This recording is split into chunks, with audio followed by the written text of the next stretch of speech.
kita semuanya untuk bisa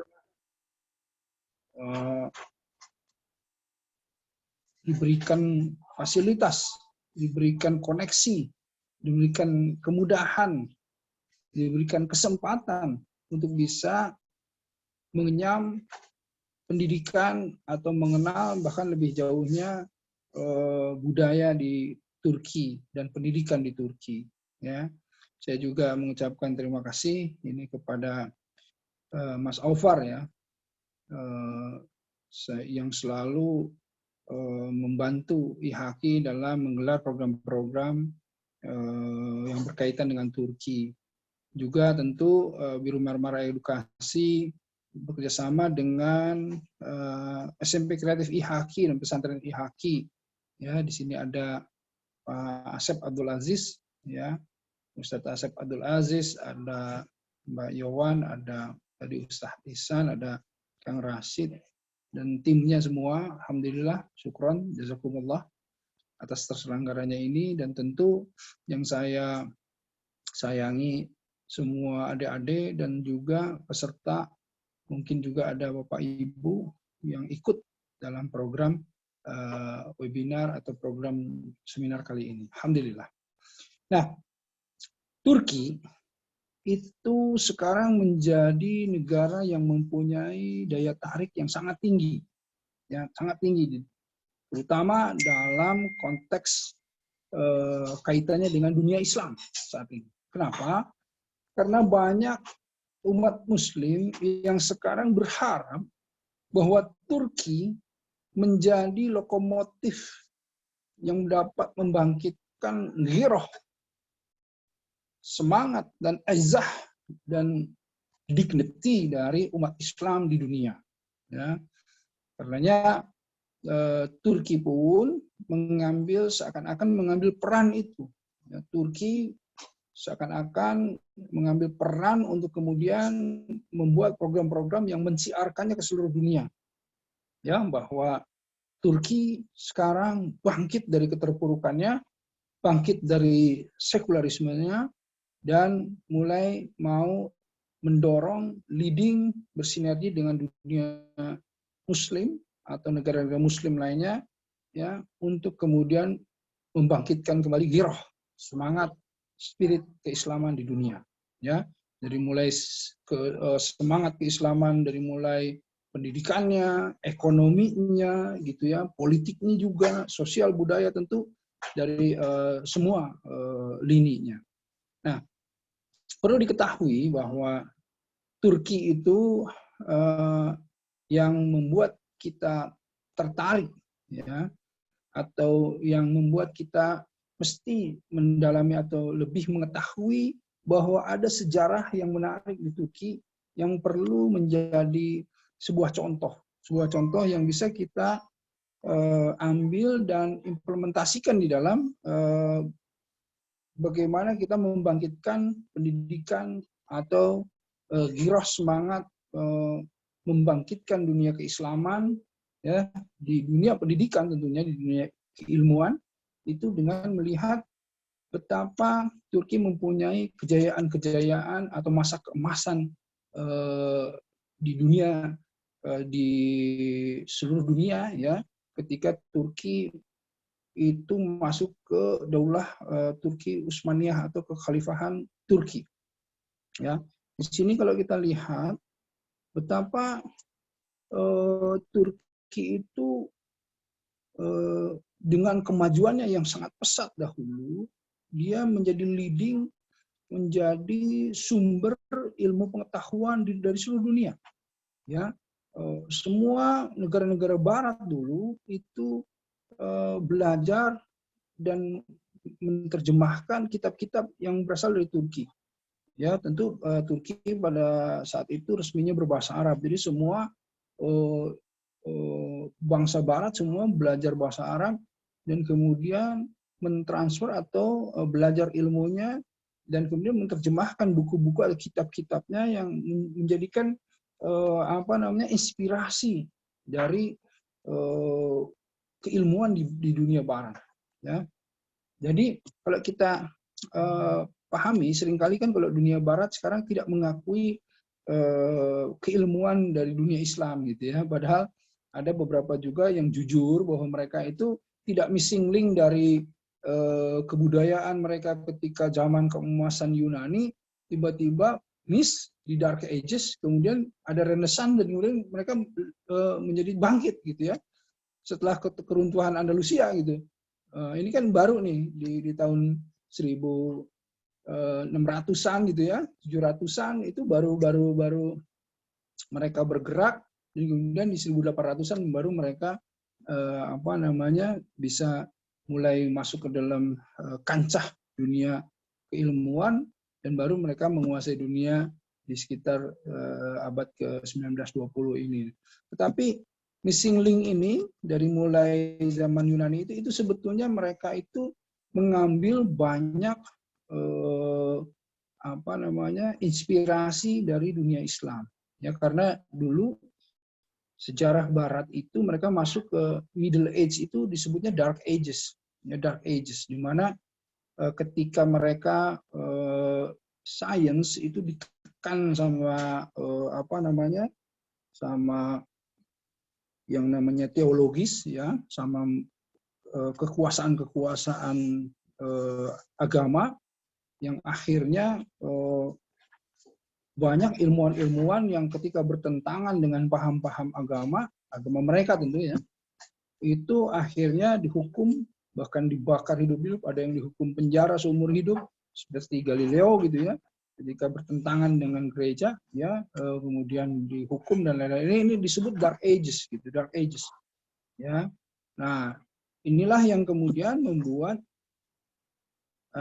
mereka terpuruk sekali, terpuruk, yang sampai akhirnya di masa Renaissance, ya, ketika mereka belajar kitab-kitab, bagaimana mereka belajar Ibnu Sina yang kemudian menjadi teori kedokteran mereka belajar dari Al-Biruni tentang masalah matematik, aljabar, mereka belajar banyak sekali, mereka menerjemahkan kitab-kitab yang berasal dari dunia Islam yang dulu di bawah kekuasaan Turki, ya, kekhalifahan Turki.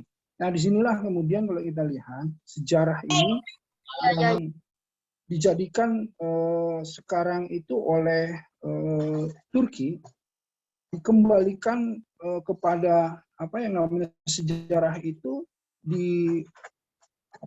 dipublikasikan, dipromosikan bukan hanya ke masyarakat atau warga Turki, tetapi juga ke seluruh dunia, yang mereka diharapkan menemukan kembali jati diri umat Islam. Jadi umat Islam ini sekarang seperti yang tidak percaya diri, seperti yang lemah, hilang sejarah, seperti yang kemudian bangsa yang kalah gitu ya. Nah, ini dikembalikan oleh Turki pada saat ini dengan program-program mereka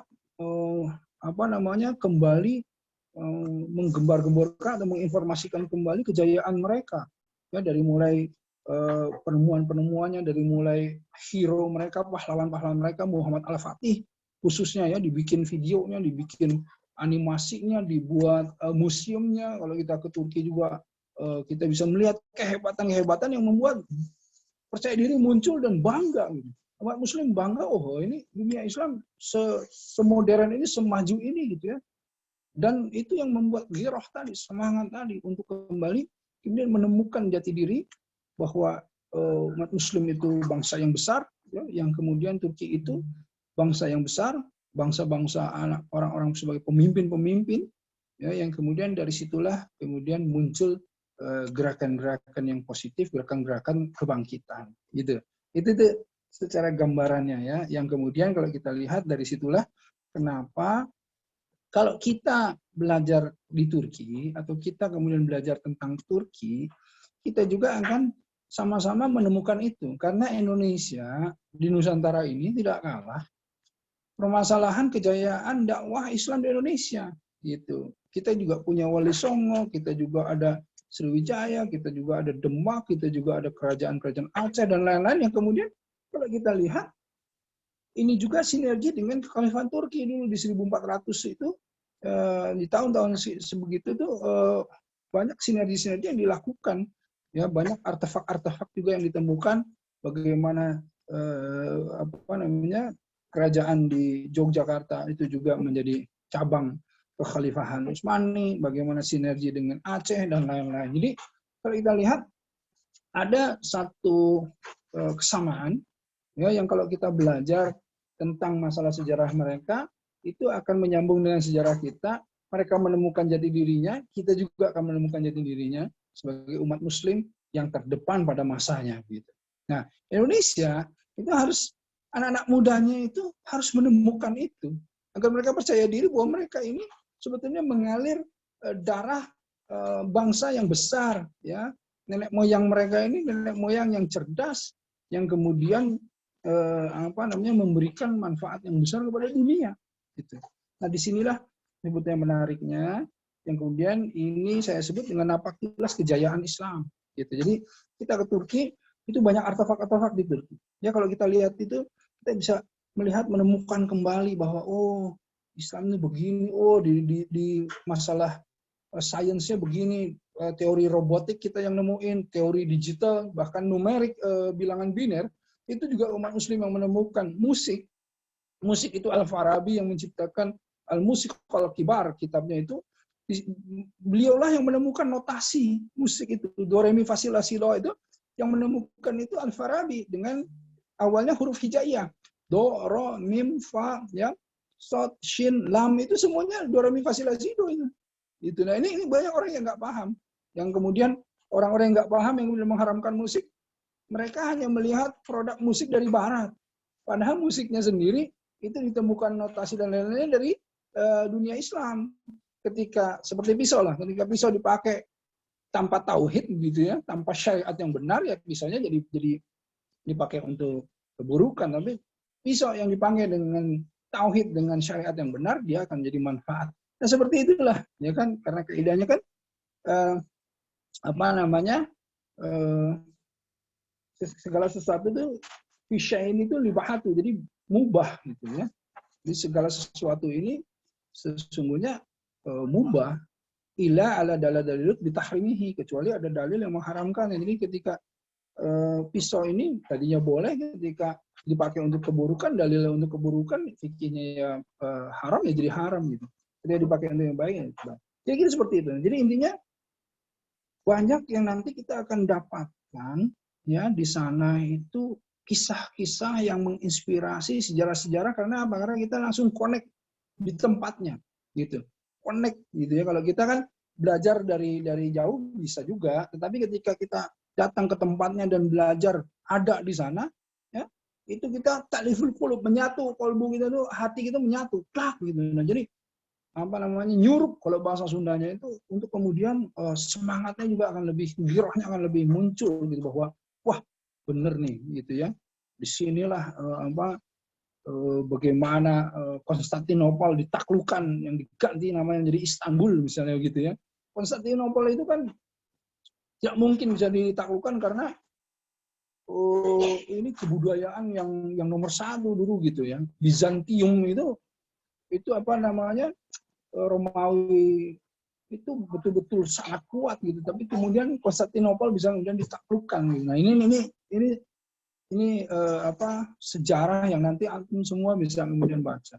Itu yang menariknya, ada sebuah sejarah ya, sebuah bukti-bukti empiris ya, artefak ya dari kisah-kisah dan lain-lainnya juga, yang kemudian bisa membuat kita itu menemukan kembali giroh dan izah kita sebagai umat Muslim di sini. Itu satu. Kemudian di sana itu tadi ya, selain biaya yang lebih murah ya, karena memang disubsidi ya oleh pemerintahnya. Tapi yang penting juga pendidikan di sana itu dia pakai konsep sistem pendidikan Bologna Process. Ini tuh European Union Standard gitu. Jadi artinya sekolah di sana itu sekolah standarnya yang sekarang terbaik gitu di Eropa gitu. Ya karena apa? Karena Turki itu kan berada di benua Eropa Asia. Dia kan di tengah-tengah ini ya. Apalagi di Selat Bosporus itu, waduh kalau anda ke situ itu indah sekali, romantis sekali ya, dan penuh dengan sejarah ya. Jadi kalau saya waktu itu di sana, alhamdulillah itu seakan-akan kita di dalam benak itu melihat kembali kejayaan umat Islam pada masa lalu gitu ya. Nah, karena di sana jadi mereka itu memakai standarnya juga standar Eropa.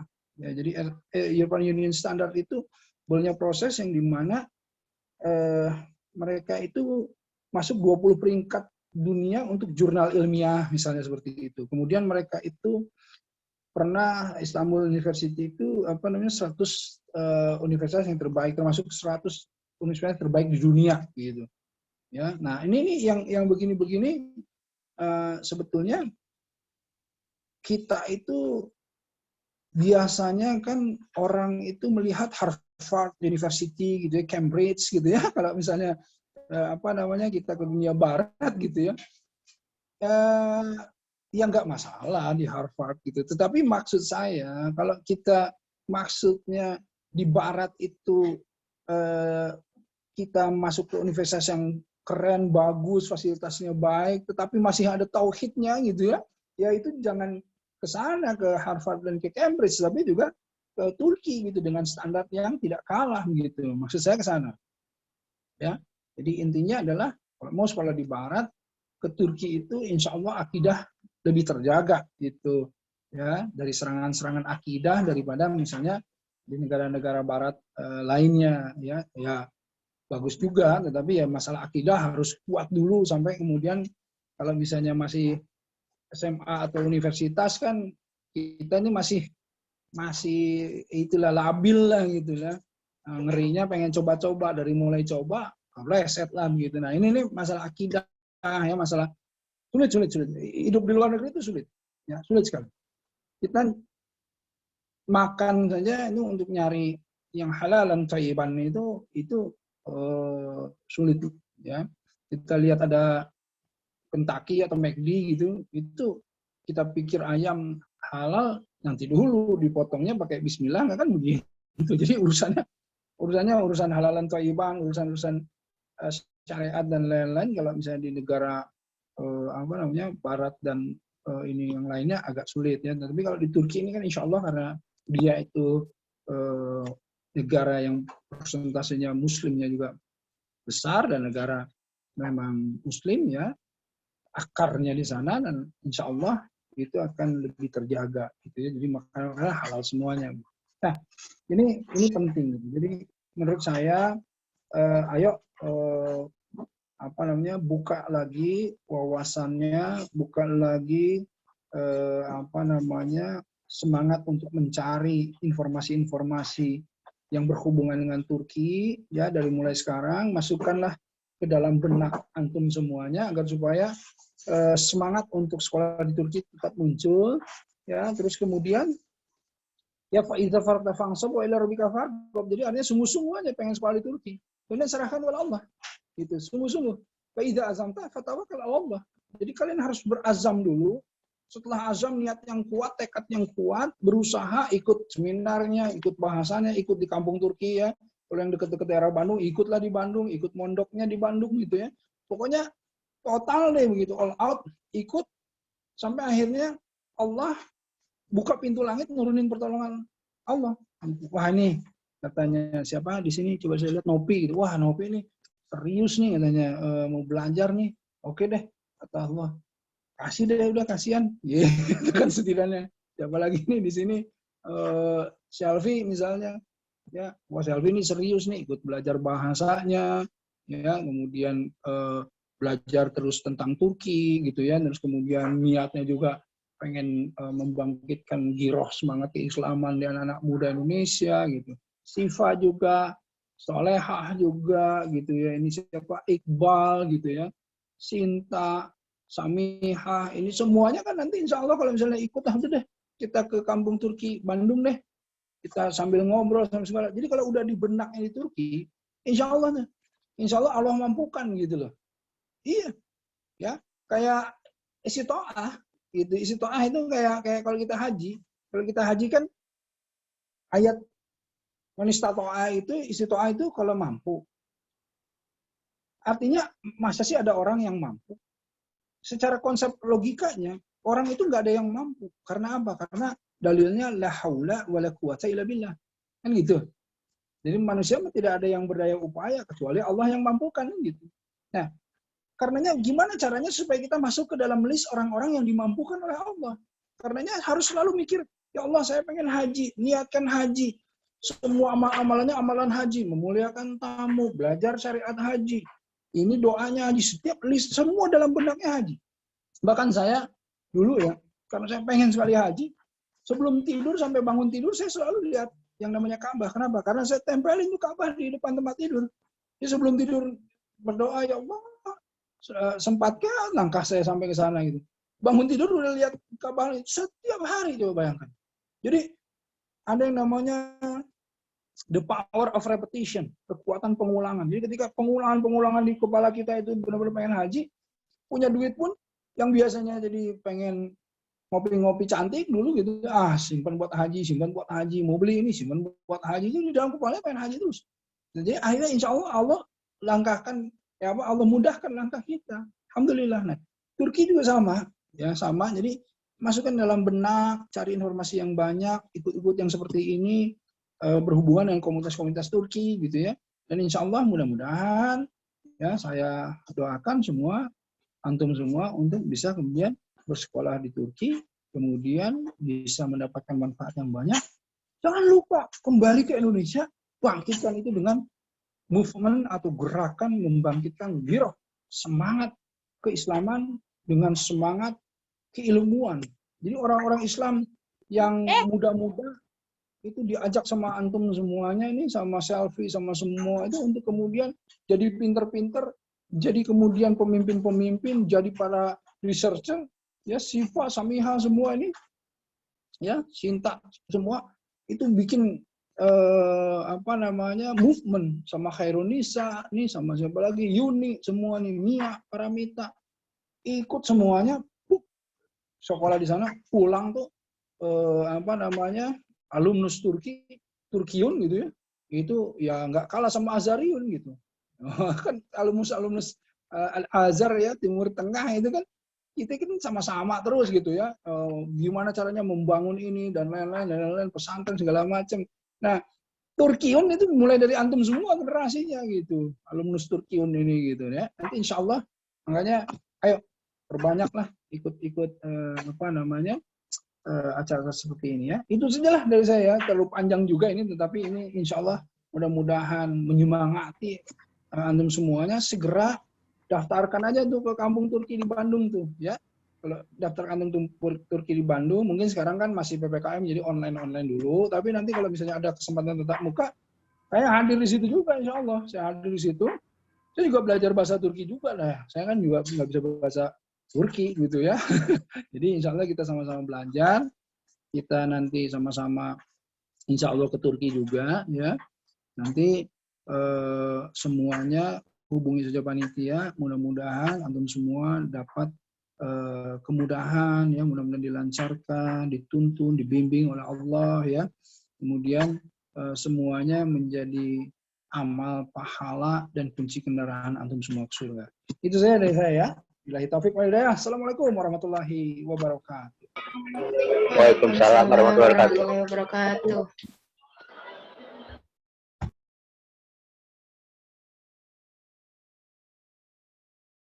Waalaikumsalam warahmatullahi wabarakatuh. Sekali lagi terima kasih kepada Ustadz Erik yang telah memberikan motivasi ya kepada kita semua untuk semangat kuliah di Turki. Ustadz Erik ini adalah salah satu founder IHAKI Indonesia, pimpinan dari SMP Kreatif Indonesia juga, kemudian dari founder dari Kampung Turki Bandung. Insya Allah memberikan semangat kepada kita semua untuk bisa melanjutkan program kuliah di Turki.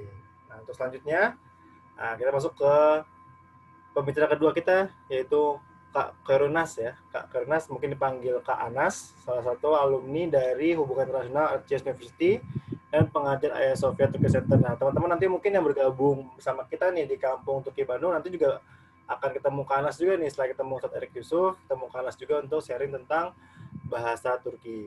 Untuk selanjutnya, saya langsung serahkan kepada Kak Anas, dipersilahkan. Oke, terima kasih Kak Ofar. Baik, saya buka. Bismillahirrahmanirrahim. Assalamualaikum warahmatullahi wabarakatuh. Waalaikumsalam warahmatullahi wabarakatuh. Alhamdulillahi wa kafa, Salatu wassalamu ala sayyidina habibina al-Mustafa Sayyidina wa maulana Muhammad sallallahu alaihi wa sahbihi wa barak wasallam. La nabiyya ba'dahu ma ba'du. Subhanaka la ilma lana illa ma 'allamtana innaka antal alimul hakim. Rabbi shrah li sadri wa yassir li amri wahlul 'uqdatam min lisani yafqahu qawli. Pertama, saya ingin mengucapkan terlebih dahulu terima kasih kepada Kak Aufar sebagai moderator, kemudian terima kasih yang tak terhingga kepada kedua lembaga yang sangat luar biasa. Yang pertama adalah IHAKI, yang mana foundernya adalah Ustadz Erik Yusuf, dan Biru Marmara Edukasi, dan kepada seluruh tim yang telah bekerja sama untuk terselenggaranya acara ini.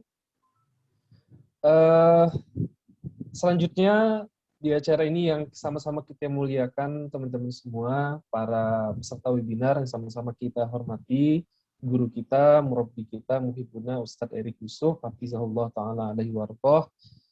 Semoga Allah menjaga beliau, Allah mudahkan urusan beliau, Allah panjangkan umur beliau, dan Allah berikan keberkahan terhadap ilmu beliau yang beliau sampaikan kepada kita. Tadi Masya Allah luar biasa, motivasi yang disampaikan Ustadz Erik Yusuf tadi, saya menyimak dari awal sampai akhir, Masya Allah luar biasa, subhanallah Ustadz Erik Yusuf. Dan mudah-mudahan teman-teman tadi apa yang disampaikan Ustadz Erik Yusuf bisa masuk ke dalam hati sanubari kita, menjadi barokah tentunya. Jadi yang pertama tentu sebelum kita sampai ke Turki, hati kita dulu yang perlu kita sampaikan ke Turki. Yang mana tadi Ustadz Erik Yusuf sudah menyambungkan, sudah mengelingkan tentang, walaupun jasad kita belum sampai ke Turki, tapi insya Allah hati kita sudah sampai ke Turki melalui nasihat-nasihat tadi dari beliau. Baik, langsung saja saya ingin memulai tentang program kita pada hari ini. Izinkan izin Ustadz Erik Yusuf, saya memulai, Ustadz. Jadi program kita kali ini adalah tentang mengenal dasar bahasa Turki. Nah, saya sebenarnya agak excited ya teman-teman ya tentang program kita pada hari ini. Jadi sebelumnya teman-teman yang menyaksikan acara ini, peserta Masya Allah di sini ada 161 partisipan. Jadi dimohon untuk selama berlangsungnya acara ini, teman-teman untuk tidak mengaktifkan mikrofonnya terlebih dahulu. Jadi untuk menonaktifkan mikrofonnya terlebih dahulu, nanti di akhir acara baru kita akan mengaktifkan mikrofon dan kita akan buka sesi tanya jawab. Nah, ketika saya diberikan amanah untuk bisa menyampaikan tentang mengenal dasar bahasa Turki. Nah, ini sebenarnya program ini sudah beberapa kali pernah kita laksanakan, teman-teman. Tetapi saya di program kali ini saya ingin ada sesuatu yang spesial memberikan informasi tentang sejarah bahasa Turki itu sendiri. Jadi kita tidak hanya sekarang nanti kita akan belajar tentang seperti apa sih bentuk bahasa Turki dasar itu seperti apa. Mungkin teman-teman sebagian di sini sudah ada yang pernah belajar bahasa Turki ya. Nah, sedikit sebelum masuk ke dalam bahasa Turki dasar, saya ingin masuk terlebih dahulu tentang sejarah bahasa Turki. Oke. Tentang sejarah bahasa Turki, teman-teman, kalau kita belajar melihat tentang bahasa Turki itu adalah sebuah bahasa yang sekarang ini itu sejak tahun 1928 digunakan oleh masyarakat Turki yang mendiami Republik Turki sejak tahun 1928 sampai sekarang ini. Jadi bahasa Turki itu bahasa yang menjadi bahasa pengantar sehari-hari, dan nanti kita bisa lihat tuh perbedaan bahasa-bahasa Turki dengan bahasa yang lainnya. Ada beberapa keunikan bahasa Turki dibandingkan seperti bahasa Inggris dan bahasa Arab. Jadi ada beberapa keunikan yang saya sampaikan. Nah, masuk ke dalam sebuah sejarah bahasa Turki. Bahasa Turki kita lihat di sini ada peta Turki, teman-teman. Di sini Turki. Saya ingin kasih kursor di sini ada peta Turki. Nah, jadi Turki itu terbentang dari yang sebelah sini. Nah, ini yang berwarna pink agak orange mungkin ya. Nah, ini peta Turki kalau kita lihat dari peta dunia. Nah, Turki ini berbatasan dengan kalau di sebelah kiri, sebelah sininya, dia ini berbatasan dengan benua Eropa. Ini kan benua Eropa. Nah, ini Eropa Timur, ini Eropa Barat. Nah, di bawahnya, atau arah ke tenggara dan ke timur, ke selatan sedikit, Turki berbatasan dengan dunia Arab. Sini ada Syria, Irak, Iran. Masuk ke atas, di sini ada Azerbaijan, Armenia, Georgia, Rusia. Di atasnya ada Black Sea, Laut Hitam. Nah, kalau kita lihat secara ini ya, kita lihat Turki ini bisa kita katakan sebagai sebuah jembatan yang menjadi jembatan nge-bridge, ngelingkan antara dunia timur, dunia kita sekarang ini, dengan dunia barat. Nah, mereka-mereka yang ingin pergi ke barat, mereka pasti harus melewati Turki. Nah, pada zaman dahulu, transportasi bukan seperti sekarang. Pada zaman dulu transportasi itu menggunakan kapal laut, tidak seperti sekarang ada pesawat. Nah, orang-orang pada zaman dulu ketika mereka ingin pergi dari barat ke timur ataupun dari timur ke barat, mereka pasti harus melewati ini. Ketika orang barat itu mereka ingin pergi ke timur, mereka harus melewati sini. Nah, ini disebut sebagai jalur sutranya Turki pada masa lalu. Nah, makanya Turki adalah sebuah kota yang sangat unik kalau kita bisa katakan Turki ini sebagai sebuah kota memang benar-benar pemberian Tuhan yang sangat indah. Dikarenakan apa? Karena Turki adalah satu-satunya kota di dunia yang mempunyai kota Istanbul. Dan Istanbul adalah satu-satunya kota di dunia yang memiliki dua daratan, Asia dan Eropa. Dan Asia dan Eropa ini hanya satu kota di dunia ini. Nah, ini uniknya Turki, teman-teman. Nah, Turki di bagian utara, ini ada Black Sea, Laut Hitam, yang tentu Black Sea ini teman-teman cukup fenomenal karena beberapa waktu lalu mungkin teman-teman ada yang melihat berita Turki menemukan cadangan gas terbesar itu ada di Black Sea, di Laut Hitam ini. Masya Allah, luar biasa. Jadi kalau nggak salah cadangan gas yang ditemukan Turki ini, Masya Allah, ini sampai insya Allah akan tidak akan membuat Turki tidak akan lagi mengimpor gas. Karena selama ini Turki itu bisa kita katakan bukan seperti Indonesia. Indonesia kita kaya akan minyak, gas alam, tapi Turki sama sekali dulu tidak ada itu. Jadi dulu Turki itu mengimpor dari Rusia untuk gasnya mereka. Nah, untuk gasnya mereka memasang pipa itu dari Rusia menuju ke Trabzon sampai ke mengedarkan 10 kota-kota yang ada. Tapi alhamdulillah sejak ditemukan cadangan gas, insya Allah Turki ke depan insya Allah akan menjadi sebuah negara yang bukan hanya negara yang berkembang dari sektor industri dan pariwisata, tentu juga dari segi sektor alamnya. Nah, ini peta Turki, teman-teman. Kalau kita lihat Turki dari segi provinsi atau kota. Karena di Turki itu sistem administrasi wilayahnya mereka tidak menggunakan provinsi. Kalau kita menggunakan provinsi, kalau Turki mereka menggunakan kota. Jadi kota di Turki jumlahnya itu ada 81 kota. Sedangkan di Indonesia kita ada 34 apa 33 provinsi, maaf saya lupa. Kalau di Turki dari awal Turki berdiri sejak 1923 sampai sekarang, kota di Turki itu tetap jumlahnya 81.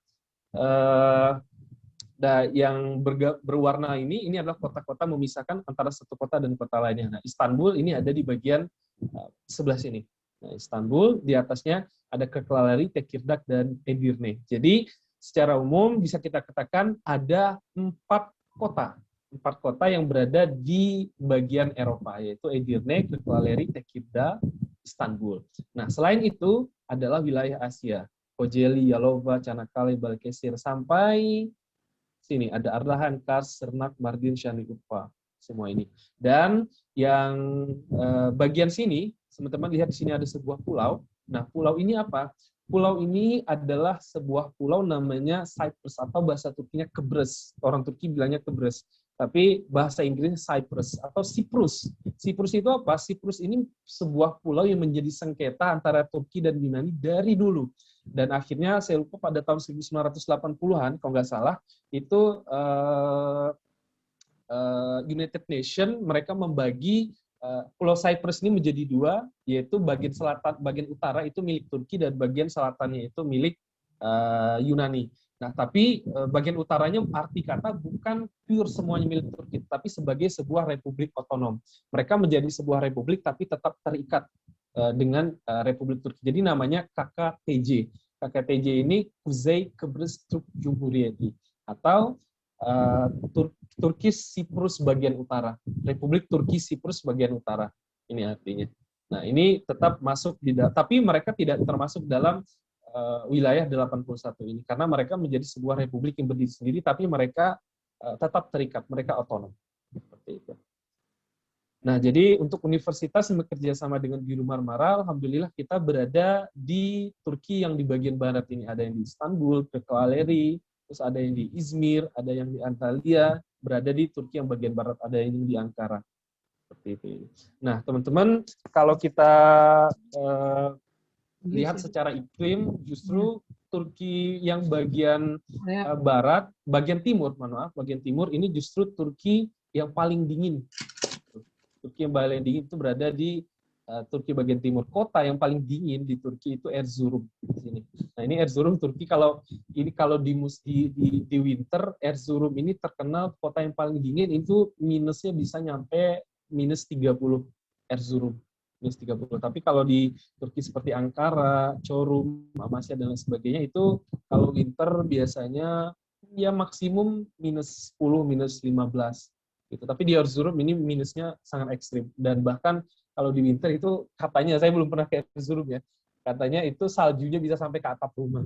Atap rumah orang Turki itu bukan atap rumah seperti kita ya. Atap rumahnya itu atap rumah apartemen yang apartemen yang tingkat 2-3 gitu. Jadi bisa kebayang ya dinginnya luar biasa. Tapi kalau Turki yang bagian selatan ini agak hangat iklimnya. Antalya, Mersin, nah ini agak hangat. Jadi kalau surganya pariwisata itu berada di sini dari Izmir, Aydın, Muğla, Antalya, Mersin. Nah, ini surga yang pariwisata. Nah, kalau Turki yang bagian utara yang berbatasan dengan Black Sea, ini seperti Bandung. Kalau menurut saya seperti Bandung justru.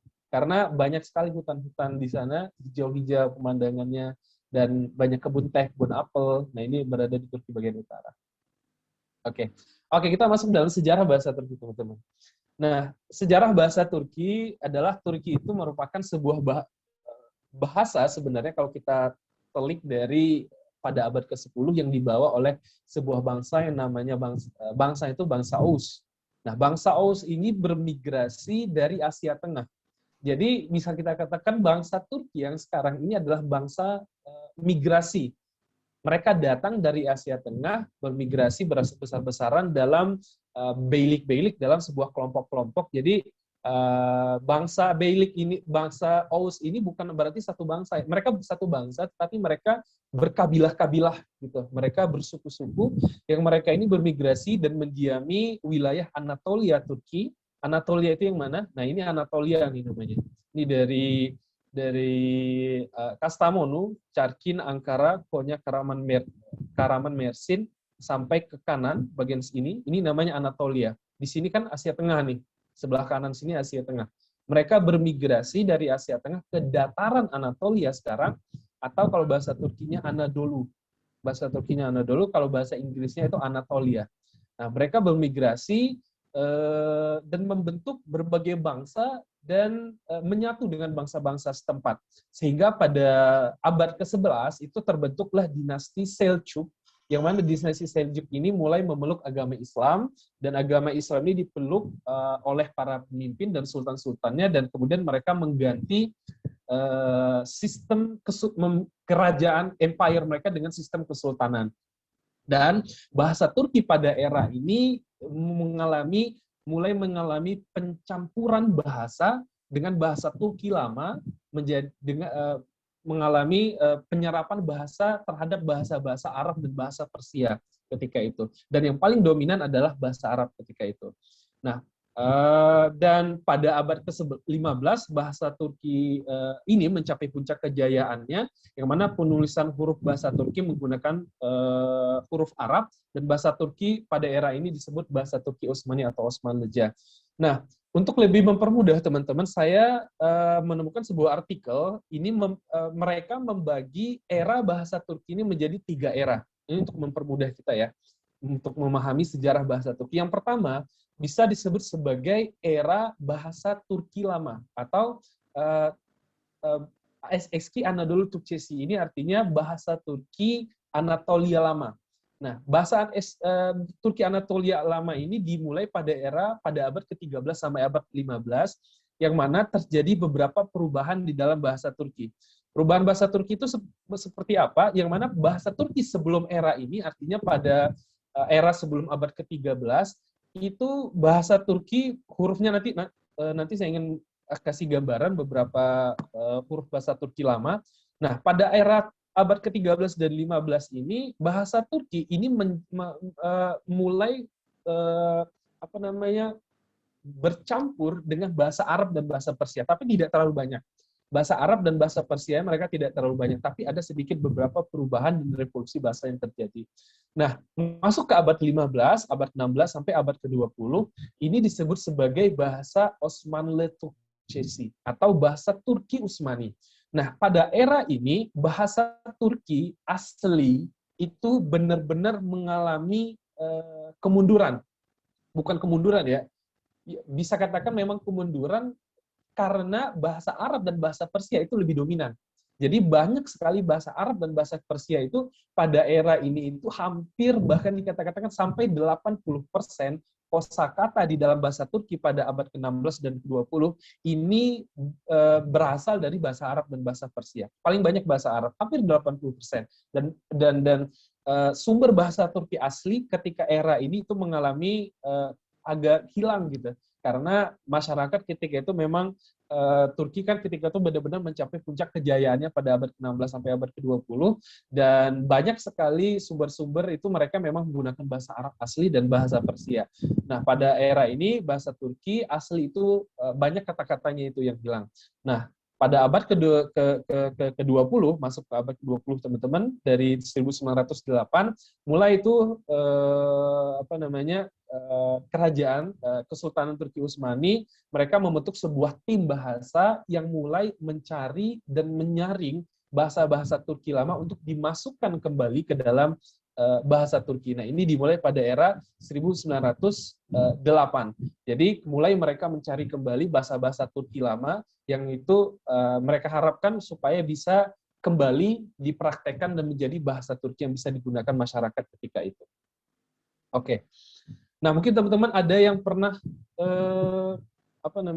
mendengar apa itu Göktürk. Göktürk. Nah, kalau kita ini yang agak unik ya, teman-teman. Seperti yang tadi kita bicarakan di awal bahwa Turki ini adalah sebuah bangsa yang bermigrasi dari Asia Tengah. Nah, ini Asia Tengah. Nah, Asia Tengah ini sekarang teman-teman bisa melihat ini meliputi Azerbaijan, Kazakhstan, Siberia Selatan, ada Mongol juga, bahkan sampai ke Cina Barat. Nah, ini disebut sebagai bangsa Göktürk. Nah, bangsa Göktürk pada masa dulu, pada tahun 552 sampai 745 adalah sebuah bangsa yang mendiami Asia Tengah, yang mereka ini berbangsa Turk. Jadi bangsa mereka Turk gitu, bangsa mereka. Tapi kabilah-kabilah mereka banyak sekarang terpecah-pecah. Nah, bangsa inilah yang bermigrasi ke Turki. Nah, Turki berada di sini. Mereka bermigrasi ke sini dan terbentuklah dinasti Selçuk pada abad ke-12. Ketika itu, pada abad ke-12, mereka pada abad ke-11, 10-11 mereka bermigrasi, pada abad ke-12 mereka membentuk dinasti Selçuk ketika ini. Nah, bangsa ini adalah sebuah bangsa yang besar ketika itu. Bangsa Göktürk ini sebagai sebuah bangsa kalau kita ibaratkan sekarang sebuah kayak mereka yang berpindah hidup atau mereka yang bangsa yang hidupnya nomaden. Mereka tidak menetap karena mereka adalah sebuah bangsa pemburu. Mereka mata pencaharian mereka berburu, mereka tinggal di lereng-lereng bukit, di padang-padang, di kaki-kaki gunung. Mereka hidup dengan berburu, dan sebagian kecil juga mereka ada yang bertani, tapi sebagian besar mereka berburu. Mereka hidup di tenda-tenda, dan mereka memang hobi menggunakan kuda dalam kehidupan sehari-hari, dan mereka sangat ahli berkuda, memanah. Nah, ini adalah dinamakan bangsa Göktürk yang hidup pada 1552 sampai 745 Masehi. Nah, bangsa ini, jadi bangsa Göktürk itu sendiri teman-teman bisa kita katakan itu yang sipit-sipit itu sekarang gitu. Yang sipit-sipit sekarang itu bangsa Göktürk gitu.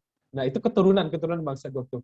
Nah, pertanyaannya, kenapa sekarang bangsa Turki itu tidak sipit gitu? Orang Turki yang sekarang gitu.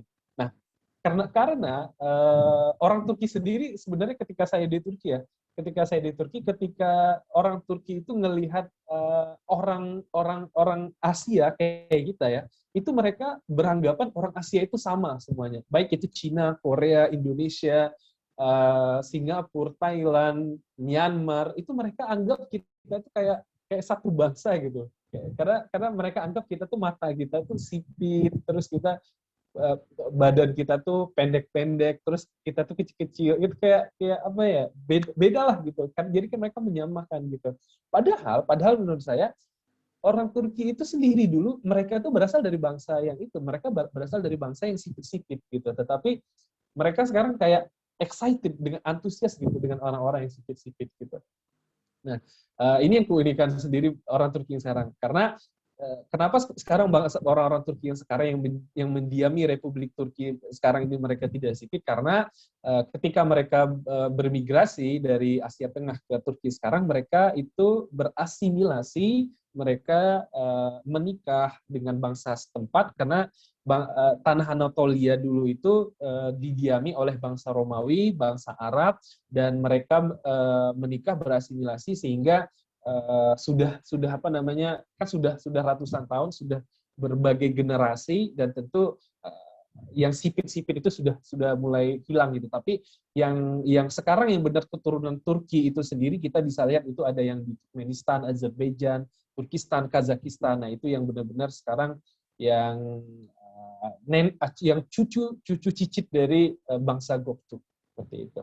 Nah, termasuk China, tapi bukan China daratan ya, tapi China Barat, atau yang sekarang teman-teman mungkin pernah tahu yang bangsa Xinjiang itu, atau Turki, Cina Timur. Nah, itu yang sekarang yang mereka itu satu keluarga dengan bangsa Göktürk seperti itu. Jadi keluarga Turki itu kita bisa katakan ini negara-negara yang berada di kawasan Asia Tengah.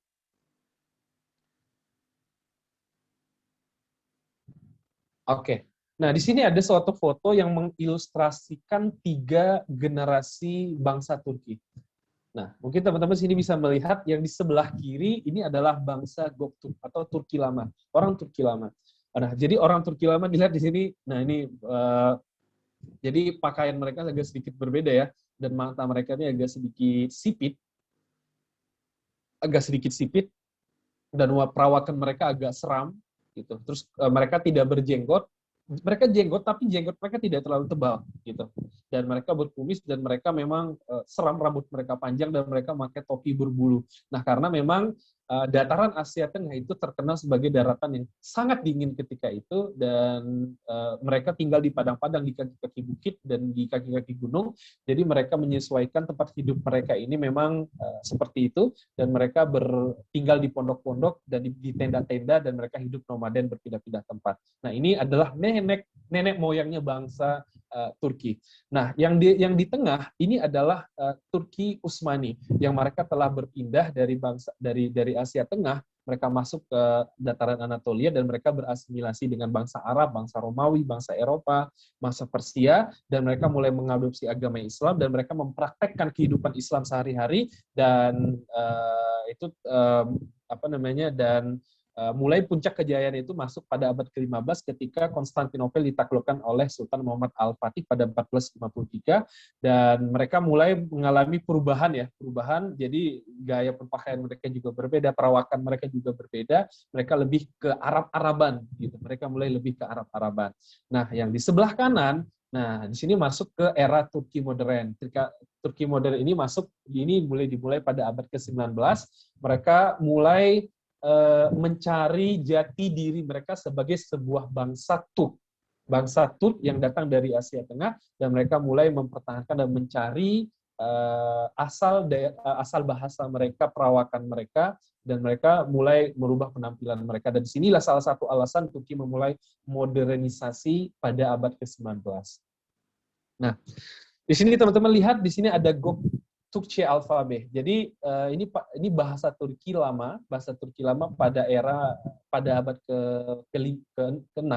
Nah, ini bahasa Turki lama ini kita lihat di sini hurufnya agak sedikit ya aneh ya, unik ya.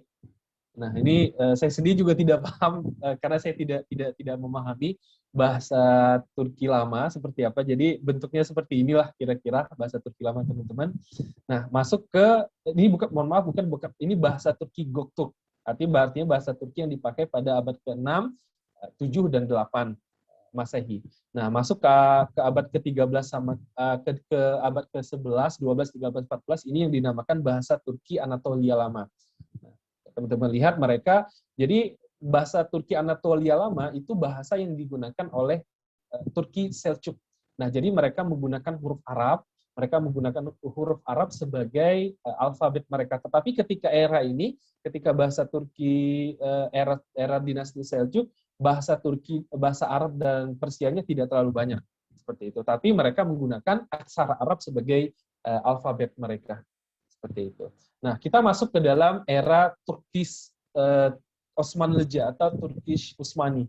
Nah, bahasa Turki era Utsmani ini berlangsung dari abad ke-15 sampai abad ke-21. Nah, ini bentuknya. Jadi mereka tetap mempertahankan aksara Arab, tetapi kosakata Arab dan kosakata Persia itu justru jauh lebih banyak, hampir 80%. Masuk ke abad 19 sampai abad ke-20 baru mereka meng-cut dan meminimalisir kosakata dalam bahasa Arab. Itu sampai sekarang kalau nggak salah kosakata bahasa Arab kalau kita bawa ke bahasa Turki sekarang itu mungkin hanya sekitar 20 atau 30%. Jauh berkurang seperti sebelumnya ketika era Turki Utsmani itu sampai 80% kosakata itu berasal dari bahasa Arab. Nah, contoh di sini yang di sebelah kiri di sini adalah bahasa Turki Utsmani ya, teman-teman.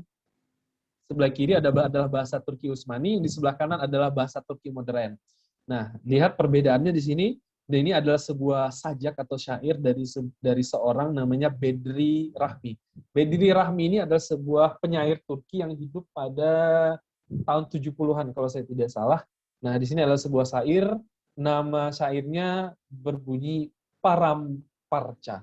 Nah, sini saya ingin bacakan sebuah syair, nanti saya artiin. Paramparca. Aç butun, meyve butun, ışık butun, benim dünyam paramparça. Büyük bir ayna kırılmış, kırılıp yere dökülmüş. Kainat içine düşmüş ama paramparça. Yaprak yaprak yapıştırdım, diyar diyar dolaştırdım. Bir alevdir tutuşturdum. Yandım ama paramparca. Oke, kita bacakan artinya. Apa ini? Ini adalah sebuah syair yang berkenaan tentang paramparca. Paramparca itu artinya hancur, bercerai-berai, hancur berantakan gitu. Jadi anggap sebuah kaca, teman-teman, kaca yang kita jatuhkan dari atas ke bawah ke lantai itu kan pasti pecah, berserakan. Nah, itu namanya paramparca. Jadi ini menceritakan sebuah hati yang sedang hancur. Jadi saya nggak tahu nih mungkin ini terilhami dari mana oleh penyairnya itu sendiri. Jadi paramparca itu artinya hancur berantakan. Ağaç butun, pohon utuh. Butun itu artinya seluruh, tapi di sini diartikan sebagai utuh. Pohon utuh, ağaç butun. Meyve butun, buah pun utuh. Artinya pohon dan buah itu mereka utuh di dalam satu padanan. Işık butun, cahaya itu pun utuh. Benim dünyam paramparca, tetapi duniaku hancur berantakan. Büyük bir ayna kırılmış, sebuah kaca yang besar retak, kırılıp retak, yere dökülmüş, jatuh berserakan ke lantai. Kainat içine düşmüş, jatuh ke alam semesta. Düşmüş, jatuh, ama paramparca, tetapi hancur berantakan. Yaprak yaprak yapıştırdım. Dedaunan yang ada di dunia ini, aku coba untuk menyatukannya. Diar-diar dolaştırdım. dan tanah-tanah aku satukan, aku kelilingi menjadi satu. Bir alef dir tutush turdum. Dan sebuah api aku nyalakan. Yandem, aku terbakar ama param panca. Tetapi aku hancur berantakan. Bediri Rahmi. Jadi mungkin ini sebuah syair atau sajak yang menceritakan tentang keadaan penyairnya, hatinya hancur berantakan, dan dia menamakan syairnya menjadi sebuah syair bernama Param Parsha. Bagus syairnya. Nah, ini teks yang di kanan ada teks bahasa Turki lama, bahasa Turki baru, yang di kiri adalah teks bahasa Turki lama, Param Parsha. Nah, jadi seperti inilah bentuk bahasa Turki Utsmani yang pada era abad ke-15 sampai abad ke-20. Oke. Nah, teman-teman, seperti teman-teman ketahui bahwa pada 1923 Turki itu mereka memproklamirkan dirinya menjadi sebuah negara republik, yang mana pada sebelumnya Turki itu adalah sebuah negara yang berbentuk kesultanan. Nah, kesultanan Turki Utsmani itu berlangsung sejak Konstantinopel ditaklukkan, itu pada 1453 sampai 1923, itu sebuah dinasti Turki Utsmani. Nah, pada 1923, tepatnya 29 Oktober, Turki memproklamirkan dirinya berubah menjadi sebuah negara republik, Nah, setelah Turki menjadi sebuah negara republik, mereka memulai revolusi dalam berbagai sektor. Bukan berbagai, hampir semua sektor mereka revolusi, mulai dari sektor pemerintahan, sektor swasta, bahkan sektor sosial budaya pun mereka lakukan perubahan. Di antaranya adalah perubahan pakaian. Perubahan pakaian, Turki yang dulu itu gaya perpakaiannya itu seperti orang Arab, mereka berjubah-jubah, pakai kain-kain lebar-lebar gitu gaya perpakaiannya, dan mereka pakai kayak sorban, yang ada sorban itu mengkerucut, ada yang sorban yang topi yang bulat warna merah gitu. Nah, mereka bikin suatu revolusi, termasuk revolusi revolusi pakaian. Itu mereka masukkan dalam revolusi budaya. Nah, mereka rubah pakaian-pakaian itu menjadi pakaian-pakaian ala-ala Eropa, yang pakai jas, yang pakai topi, yang pakai celana, seperti itu. Nah, termasuk mereka pada tahun 1928, 1 November, mereka adakan revolusi huruf, revolusi bahasa. Jadi, Havdefrimi, revolusi bahasa, itu pada tahun 1928, 1 Novembernya, itu mereka bikin suatu revolusi, yang mana revolusi ini mengganti huruf atau alfabet bahasa Turki yang sebelumnya adalah Arab, itu menjadi alfabet Latin. Yang kita kenal sekarang ini alfabet Latin. Nah, selain itu yang dilakukan oleh pemerintah Turki ketika itu, Republik Turki ketika itu, selain mengganti bahasa alfabet dari Arab ke Latin, mereka juga menghilangkan hampir sampai 20%, sampai 20% yang sebelumnya itu 80% bahasa Turki itu kosakatanya itu diserap dari bahasa Arab dan bahasa Persia. Mereka hilangkan banyak sekali kosakata yang dari bahasa Arab dan Persia, dan mereka mencari kosakata bahasa Turki lama, yaitu bahasa Turki Göktürk, yang itu mereka asimilasikan dengan bahasa Turki sekarang. Nah, alhasil, terjadilah bahasa Turki yang sekarang ini menggunakan alfabet Latin.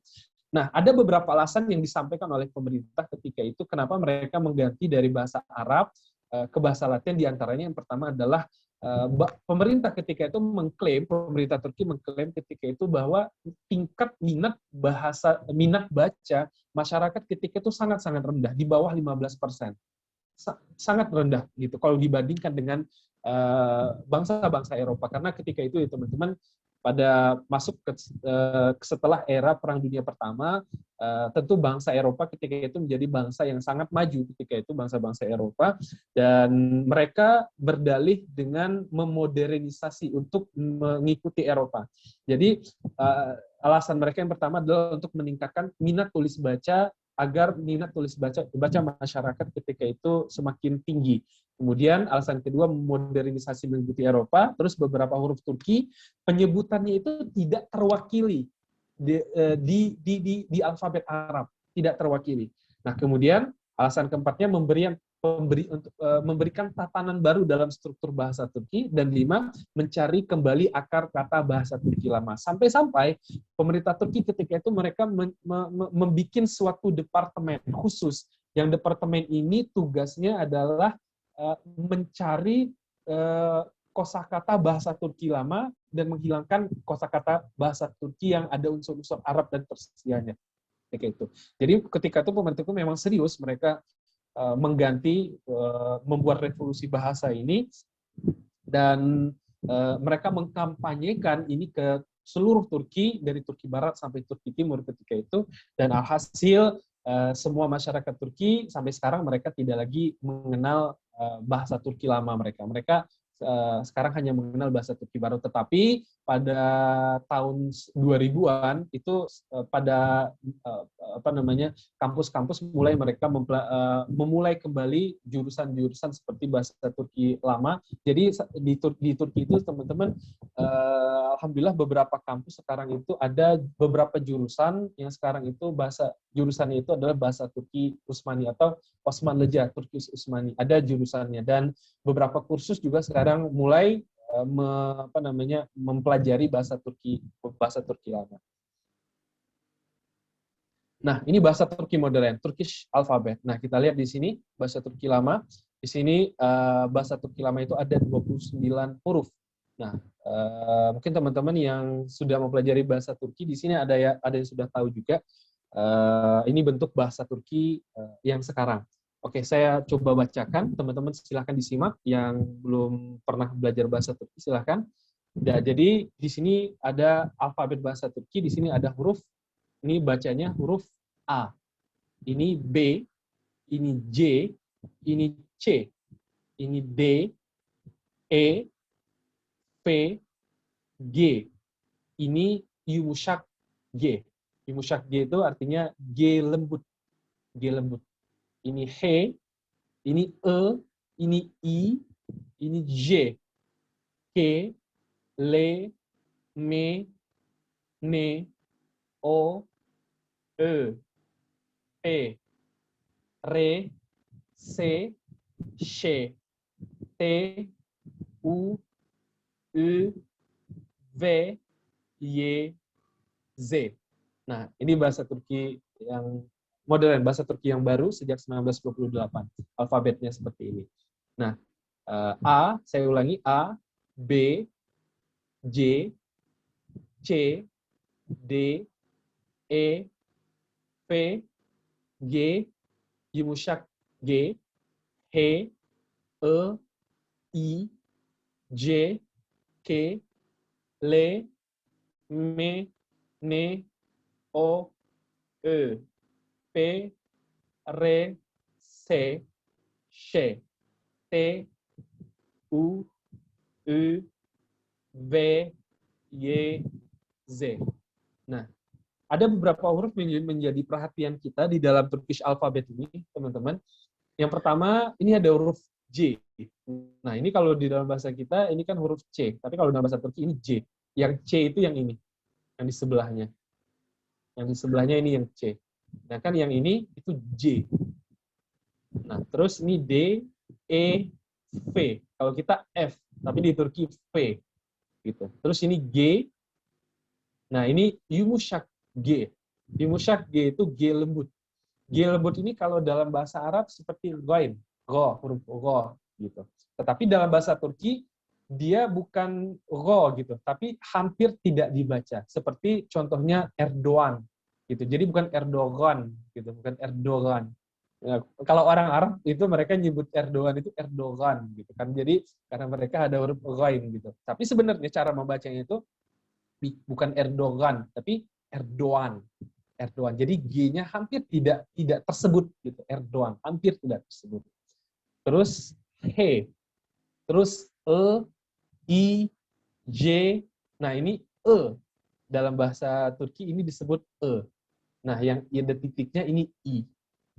Nah, ini J. Nah, ini J. Apa beda J ini dengan J? Kalau yang ini J. Kalau yang J ini ada sedikit suara yang keluar. Ada sedikit suara Z yang keluar. J. gitu, J. Kalau yang ini J, yang di atas ini J.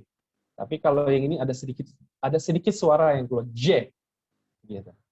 Terus K, le, me, ne, o. Nah, ini yang ada titik 2, ini cara bacanya e, e. Yang tidak ada titik itu o biasa, yang ada titik itu e. Yang ada titik, yang tidak ada titik o, yang ada titik e. P, re, C. Nah, ini yang ada tangkainya, ini she. She. S tebal seperti huruf shin di dalam bahasa Arab. Terus T, U, dan U. U biasa, yang ada titik U. U biasa, U. Gitu. Jadi, cara menyebutnya agak dibuletin gitu. Mulut kita agak dibuletin. U. U. Nah, di dalam bahasa Turki tidak ada huruf W, tidak ada huruf W. Nah, ini huruf, kalau di bahasa kita ini disebut huruf V. V, ini bahasa kita. Tapi dalam bahasa Turki, ini antara huruf W dan huruf V. Gitu. Jadi cara bacanya V. Gitu. V. Jadi antara huruf V dan W. V. Gitu. Jadi bukan W, bukan V, tapi V. V. Terus Y, Z. Y, Z. Oke, saya ulangi. A, B, J, C, D, E, F, G, yumuşak G, H, E, I, J, K, L, M, N, O, Ö, P, R, C, Ş, T, U, U, V, Y, Z. Nah, dari 29 huruf ini, teman-teman, pengalaman saya mengajar berbagai kelas untuk siswa yang akan berangkat ke Turki, banyak sekali mereka itu yang mengatakan bahwa yang paling sulit bagi mereka ketika mereka ngelihat ini, ya mungkin kalau saya tanya teman-teman semua yang hadir di sini, yang paling sulit, mungkin teman-teman banyak yang jawab, yang cara penyebutan yang sulit itu adalah ini, yang ada titik ini ya, E dan U. Pasti, hampir 90%, kalau saya tanya, teman-teman, justru yang paling sulit bagi teman-teman adalah E dan U. Tapi bagi saya salah. Bukan itu. Bagi saya, kesulitan yang dialami bagi orang yang baru belajar bahasa Turki, ini bukan di E dan U. Bukan di E dan U. Justru bukan. Bahkan ini yang paling gampang menurut saya malah. Tapi yang paling sulit bagi orang Indonesia yang baru belajar bahasa Turki ini di sini. Ini. Di huruf E dan I. Di huruf E, I, dan E. E, dan I. Ini orang Indonesia yang baru belajar bahasa Turki. Ini sering kebalik-balik. Sering sekali kebalik-balik gitu. Karena apa? Nih sebabnya tuh di sini. Sebabnya. Silahkan teman-teman yang menyatat boleh sebabnya itu di sini. Karena satu, di dalam bahasa Indonesia, huruf ini, huruf E, itu cara penyebutannya ada dua. Di dalam bahasa Indonesia, cara penyebutan huruf E ada dua dalam bahasa Indonesia. Dalam bahasa Indonesia dulu ya, dalam bahasa Indonesia. Huruf E dalam bahasa Indonesia itu terkadang disebut E, kadang disebut E. Padahal hurufnya sama, tetapi tergantung katanya. Contoh. Depok, kota Depok. Depok itu D-E-P-O-K. Ada E-nya situ. Disebut E. Depok. Tetapi ketika kita sebut Bekasi, B, sedangkan di situ huruf E. Kenapa disebut B? Kenapa tidak disebut Bekasi? Gitu. Nah, artinya di dalam bahasa Indonesia huruf E itu disebutnya ada dua. Ada dua penyebutan, cara penyebutan. Nah, karena kita terbiasa menyebut E itu menjadi dua, dan tidak ada aturan baku yang menyebutkan kapan harus kita menggunakan E dan E di dalam bahasa Indonesia. Tidak ada aturan baku. Karena ini tergantung kebiasaan. Nah, justru bagi saya bahasa Indonesia lebih sulit karena tidak ada aturan baku. Tetapi dalam bahasa Turki ini aturan bakunya sudah ada. Nah, huruf E selamanya dia akan harus disebut E, tidak akan pernah dia disebut E. Karena huruf E itu yang ini, I yang tidak ada titik. Nah, yang I ada titik itu I. Nah, orang kita yang belajar bahasa Indonesia itu sering salah sekali itu di sini. Sering sekali, mayoritas. Nah, mayoritas itu salah di E, dan I. Nah, ini paling banyak kesalahan di sini.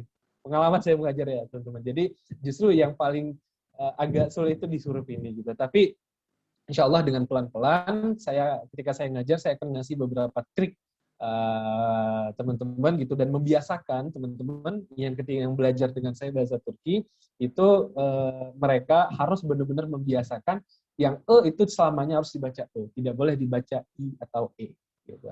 Nah, nanti kita mungkin belajar bahasa Turki. Insya Allah nanti teman-teman, jika teman-teman mendaftar kuliah di Turki bersama kami, IHAKI Bandung dan Biro Marmara Edukasi, insya Allah nanti teman-teman akan ketemu kita dan kita akan belajar bahasa Turki bersama. Oke, kita masuk ke Selam Lashma. Oke, mungkin saya agak cepat ya, teman-teman, karena ini sudah mau zuhur. Selam Lashma. Nah, ini beberapa beberapa ucapan perkenalan awal dalam bahasa Turki. Nah, jadi dalam bahasa Turki itu ketika orang Turki itu mereka pertama kali bertemu, mereka akan mengucapkan merhaba atau selam. Nah, ini artinya hai atau halo gitu. Jadi ini adalah kata yang paling umum di Turki. Kalau teman-teman pernah ke Turki atau nanti akan kuliah ke Turki, teman-teman akan sering sekali menjumpai kata-kata merhaba atau selam gitu. Nah, karena ini adalah kata sapaan. Nah, atau kalau mereka yang agak Islami, mereka akan lebih atau lebih cenderung untuk mengucapkan selamun alaikum gitu. Selamun. Nah, cara penyebutannya juga mereka agak berbeda karena mereka memakai lafaz atau pronunciation Turki, selamun alaikum. Nah, ini sama kayak assalamualaikum. Kemudian ada günaydın. Günaydın atau i sabahlar. I sabahlar. Ini artinya selamat pagi atau hayırlı sabahlar bisa. Atau günaydın yang paling sering umum. Günaydın. Terus i günler. I günler ini selamat siang, i akşamlar selamat malam atau selamat sore. I geceler selamat tidur, dan hoş geldin selamat datang. Nah, jawabannya adalah hoş bulduk. Hoş geldin, hoş bulduk. Terus tanıştığımıza memnun oldum. Senang berkenalan. Jadi ketika kita ingin mengucapkan senang saya bertemu denganmu atau senang berkenalan denganmu, kita bisa ucapkan tanıştığımıza memnun oldum. Gitu. Terus ketika berpisah, ucapannya adalah hoşçakal atau görüşürüz atau görüşmek üzere gitu. Atau gule-gule juga bisa. Gule-gule ini kayak bye, dah gitu. Gule-gule. Atau yang lebih islaminya Allah'a emanet ol gitu. Jadi teman-teman nanti ketika di Turki jangan heran ketika ada orang bilang Allah'a emanet ol gitu. Itu artinya semoga Allah menjagamu, diucapkan untuk ketika berpisah gitu. Dan mereka yang agak Islami, mereka lebih cenderung mengucapkan Allah'a emanet ol. Atau fi amanillah juga ada juga. Fi amanillah. Terus teşekkür ederim, terima kasih. Jawabannya adalah rica ederim. Teşekkür ederim. Terus untuk bertanya kabar, nasılsın? Nasılsın? Jawabannya iyiyim. Nerelisin? Kamu orang mana? Saya orang Indonesia. Endonezyalıyım. Endonezyalıyım. Nama kamu siapa? Senin adın ne? Nama saya Ahmed misalnya. Atau nama saya Anas. Benim adım Anas. Tamam. Nah, teman-teman mungkin sering akan dengar nanti orang Turki akan bilang tamam ini sering banget gitu. Bahkan ketika saya belum ke Turki, saya pernah bertemu beberapa orang Turki di Indonesia, di Jakarta. Saya dengar mereka itu sering banget ngomong tamam. Saya bingung, tamam ini apa ya artinya gitu kan, sering banget. Oh, ternyata ketika di Turki baru saya tahu ternyata tamam itu artinya adalah oke, baik atau baiklah bisa juga. Peki juga baiklah artinya tamam. Nah, karena dulu saya berpikir kan bahwa tamam itu adalah kayak sempurna gitu atau komplit gitu. Tamam ini kan kayak bahasa Arab ya. Memang asalnya dari bahasa Arab gitu. Tamam, komplit, sempurna, kamil gitu. Tapi ternyata dalam bahasa Turki ini artinya oke. Nah, ini contoh praktek percakapan dalam bahasa Turki. Ini ada percakapan antara Aysel dan Murad. Contohnya misal itu Aysel, merhaba, Murad, selam. Gitu. Aysel, nasılsın? Terus Murad jawab, teşekkür ederim, iyiyim, sen nasılsın? Aisel jawab alhamdulillah tasyukurler bendein. Nah, teman-teman, satu yang ingin saya garis bawahi di sini adalah ada satu hal yang menjadi budaya Turki yang saya kira ini perlu menjadi contoh di kita. Di dalam bahasa Turki dan di dalam budaya Turki itu sendiri adalah ketika orang bertanya kabar kepada kita, "Nasılsın?" kamu apa kabar? Maka di dalam bahasa Turki dan di dalam budaya Turki, di dalam adatnya, itu selazimnya kita mengucapkan terima kasih. Terima kasih untuk apa? Terima kasih untuk orang tersebut sudah bertanya kepada kita. Nah, jadi ketika orang bertanya kabar kepada kita, itu kita selazimnya mengucapkan tasyukur ederim. Kita berterima kasih dia karena dia sudah menanyakan kabar kita. Baru kita menjawab dengan saya baik, saya nasasan. Baru kita nanya kabar dia.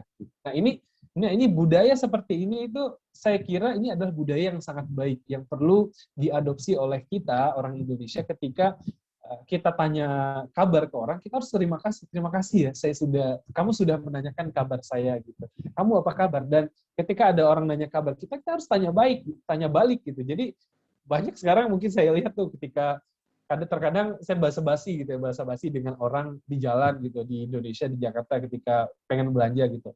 Saya tanya kabar dia gitu, apa kabar? Baik gitu. Mereka hanya jawab baik aja gitu. Bahkan mereka nggak nanya balik gitu kabar saya. Jangankan hanya untuk berterima kasih, jadi nanya kabar balik pun enggak gitu. Jadi saya kira budaya Turki yang seperti ini perlu kita bawa ke Indonesia. Ketika ada orang nanya kabar kita harus nanya balik ke dia dan kita harus ucapkan terima kasih karena dia sudah menanyakan kabar kita. Dan ini saya kira ini adalah budaya yang sangat baik.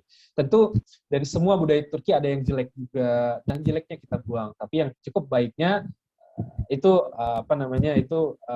kita bawa ke Indonesia, kita bawa dan kita praktekkan dalam kehidupan kita. Termasuk juga orang Turki itu mereka itu sangat hygiene, sangat bersih, sangat rapi. Nah, itu yang perlu juga harus kita bawa ke Indonesia.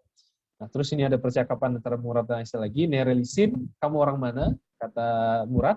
Terus Aisel jawab, Türkiye'liyim. Saya orang Turki. Terus Yasen, bagaimana dengan kamu? Ben Azerbaycanlıyım, kata Murad. Saya orang Azerbaijan. Karena Azerbaijan ini satu keluarga juga dengan orang Turki. Tanıştığımıza memnun oldum, senang berkenalan denganmu. Ben de memnun oldum. Saya juga senang berkenalan denganmu. Türkiye'ye hoş geldin, kata Aisel. Terus Murad jawab, teşekkür ederim, hoş bulduk. Terima kasih, hoş bulduk. Aisel, görüşmek üzere Murad, sampai ketemu lagi Murad. Terus Murad jawab, görüşürüz, sampai ketemu lagi Aisel. Nah, teman-teman, terakhir mungkin sebelum kita tutup, nah di sini ada beberapa ungkapan di dalam bahasa Turki atau frasa. Frasa ini, jadi bahasa Turki ini adalah sebuah bahasa yang sangat full dengan ungkapan. Jadi ungkapan ini sebenarnya awalnya adalah sebuah doa. Sebuah budaya kebiasaan doa yang disampaikan oleh masyarakat ketika itu. Jadi hampir semua kegiatan, aktivitas itu ada ungkapannya. Misalnya ketika ada orang bekerja, itu ungkapannya adalah kolay gelsin. Kita mendoakan mereka, ketika ada orang bekerja, kita bisa ucapkan kolay gelsin atau Allah kolay gelsin. Ini adalah sebuah ungkapan untuk mendoakan orang yang lagi melaksanakan sesuatu. Terus, geçmiş olsun adalah ungkapan ketika ada orang yang tertimpa musibah. Afiyet olsun adalah ungkapan ketika ada orang makan. Doğum günün kutlu olsun, ungkapan selamat hari ulang tahun.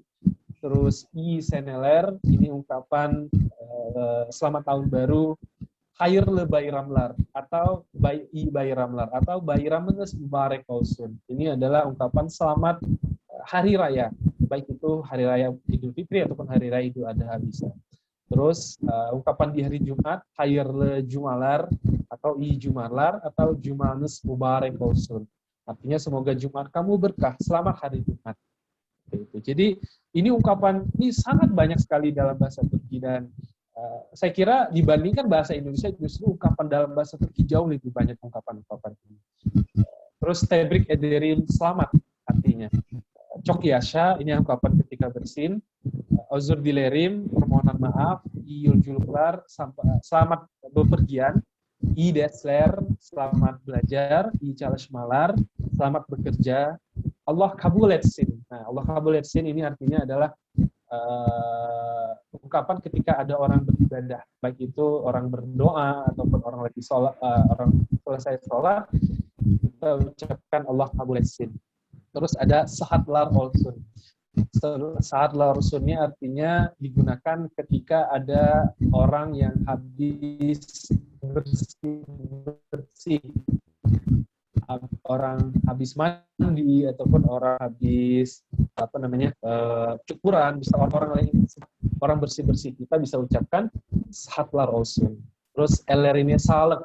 Nah, ini diucapkan ketika ada orang yang melakukan sesuatu dengan tangannya untuk kita. Misalnya ada orang berbuat baik untuk kita, orang membikinkan sesuatu untuk kita, baik itu berupa makanan, berupa apapun gitu. Jadi ketika dia membikinkan sesuatu untuk kita dengan tangannya, kita bisa ucapkan ellerine salek.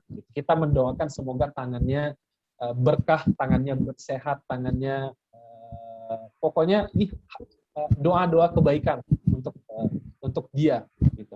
Nah, kalau ayak larena salek ini artinya semoga kakimu sehat. Nah, ini maksudnya adalah kita mendoakan kakinya. Untuk artinya ini ayak larena salek ini ungkapan ketika misalnya ada orang itu datang ke rumah kita untuk bertamu. Nah, kita bisa ucapkan ke mereka ayak larena salek tesyukur ederin gitu.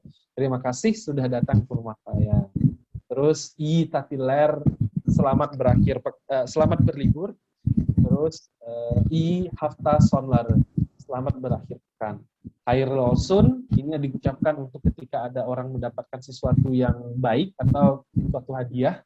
Nah, kalau ada orang menikah, ucapannya sonsus mutululuklar atau Allah mesud. Terus anne babalar buisun ini ketika ada orang baru melahirkan atau orang baru punya anak.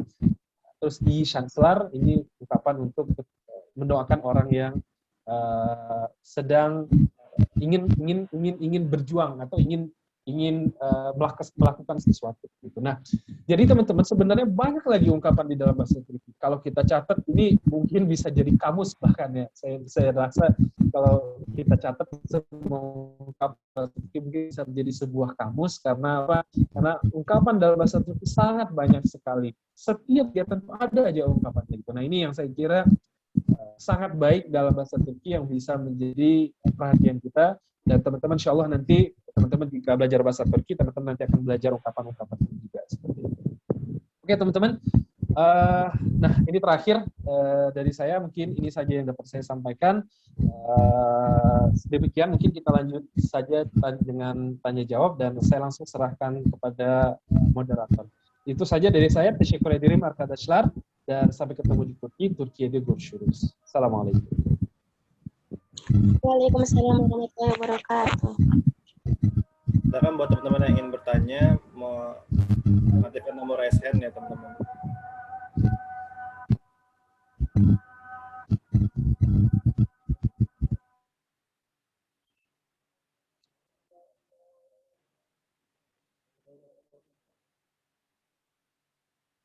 Assalamualaikum Ustaz. Waalaikumsalam. Ya, dipersilakan Kak. Ya. Nah, HI Ustaz dari Brebes Sentral Java, Jawa Tengah ini. Syukur alhamdulillah bisa bertemu dengan program belajar atau melanjutkan studi ke Turki ini. Menarik dan saya juga tertarik sebetulnya. Tapi ada beberapa pertanyaan yang ingin saya sampaikan terkait dengan stay di sana atau tinggal di sana. Tentunya kemungkinan kan ada stay ngekos atau mungkin di asrama seperti itu. Kira-kira kalau memang ada ngekos di sana, itu diperkirakan harga atau biayanya itu semahal atau semurahnya, kalau murah-murahnya seberapa gitu. Kemudian yang kedua, ini berkaitan dengan, saya pernah mendengar bahwa studi di luar itu atau di beberapa negara ada yang studi itu tidak memberlakukan skripsi. Dengar-dengar sih salah satunya juga di Turki gitu kan ya. Hanya memberlakukan di beberapa semester harus ber-IP kan berapa gitu yang sudah ditentukan dan dengan skalanya yang sudah ditentukan juga. Apakah itu betul gitu? Dan kalau itu betul, apakah itu juga berlaku di strata 1 atau strata 2 atau hanya di strata 1 saja? Itu saja Ustadz dari saya. Assalamualaikum warahmatullahi wabarakatuh. Waalaikumsalam warahmatullahi wabarakatuh. Terima kasih Kak Ripai dari Jawa Tengah. Ada 2 pertanyaan yang saya catat. Yang pertanyaan terkait dengan sistem program di Kampung Turki Bandung. Terus yang kedua juga nanti terkait tentang sistem skripsi ya. Mungkin saya bagi untuk terkait program Kampung Turki Bandung, mungkin dari perwakilan Kampung Turki Bandung, IHAKI, ada Ustadz Asep, ada Ustadz Erik.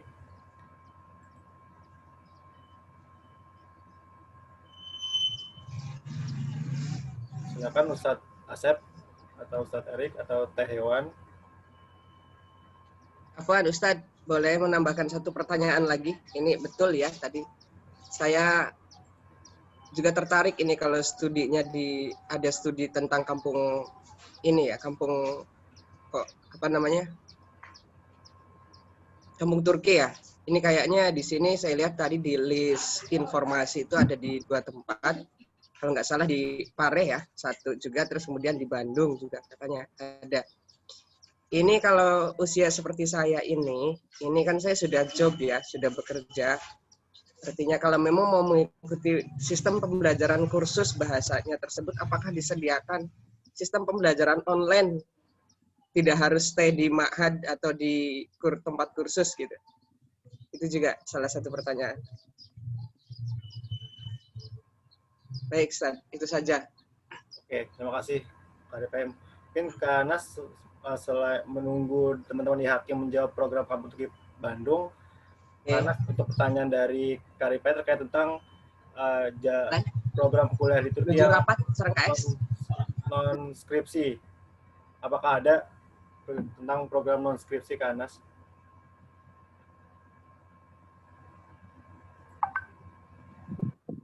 Oke, tadi dari Pak Rifai ya. Betul. Iya, oke. Baik Pak, begini.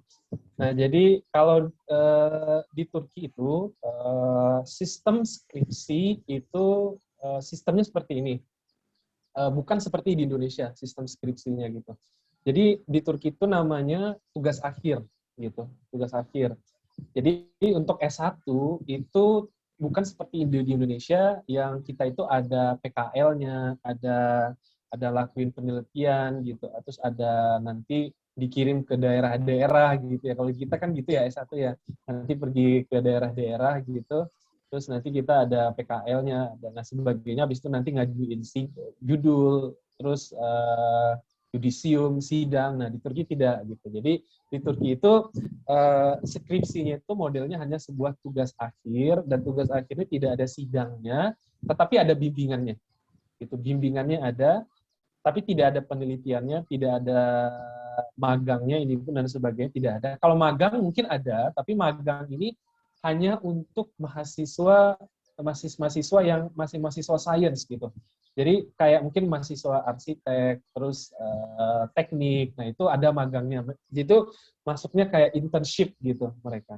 Tapi kalau untuk mahasiswa yang non-science, itu seperti yang anak-anak sosial, gitu nggak ada magangnya. Jadi kita hanya bikin sebuah tugas, makalah gitu. Dan makalahnya ini kalau saya dulu hanya bikin makalah itu pun hanya 30 lembar gitu. 30 lembar, maksimum 30. Bahkan gitu ketika saya nanya gitu ke dosen pembimbing saya gitu, boleh nggak lebih dari 30? Nggak boleh gitu katanya. Maksimum yaudah 33 untuk kamu gitu katanya. Boleh 33. Selebih itu dia nggak menolak gitu, jangan sampai lebih dari itu. Jadi maksimum dulu saya ketika nulis skripsi itu hanya 33 gitu. 33 halaman maksudnya. Jadi 33 halaman. Jadi dan tidak ada sidangnya, bahkan kalau di kampus saya tidak ada nilainya bahkan gitu, skripsi. Tapi beberapa kampus yang lain mereka ada nilainya gitu. Tapi kalau di kampus saya dulu bahkan tidak ada nilainya skripsi itu gitu. Bahkan maksudnya tidak ada nilainya itu ini gitu. Tidak ada poinnya gitu. Jadi hanya tertera lulus atau tidak lulus. Kalau kita bikin terus di ACC dosen, disetujui berarti lulus. Kalau tidak disetujui dosen berarti kalau kita tidak bikin berarti tidak lulus gitu. Jadi tidak ada nilai A, B, C-nya tidak ada. Seperti itu. Kalau di Turki nilainya sistem penilaiannya itu AA, AB, BB, BA, CC, BC gitu. Paling rendah itu CC. Paling rendah CC gitu. Di bawah itu D. D itu tidak lulus artinya. Gitu. Jadi tidak ada nilai, tidak ada AA, BB, C itu tidak ada. Jadi hanya lulus atau tidaknya. Beberapa kampus, tapi beberapa kampus ada nilainya. Tapi itu untuk S1. Tapi kalau untuk S2 dan S3 tetap ada tesis dan disertasi, ada bimbingannya, ada sidangnya juga. Tapi kalau S1 nggak ada. Seperti itu. Satu lagi Ustadz tadi itu tentang stay cost ya. Ya. Harga untuk apa memang wajib di asrama atau memang boleh tinggal di luar asrama?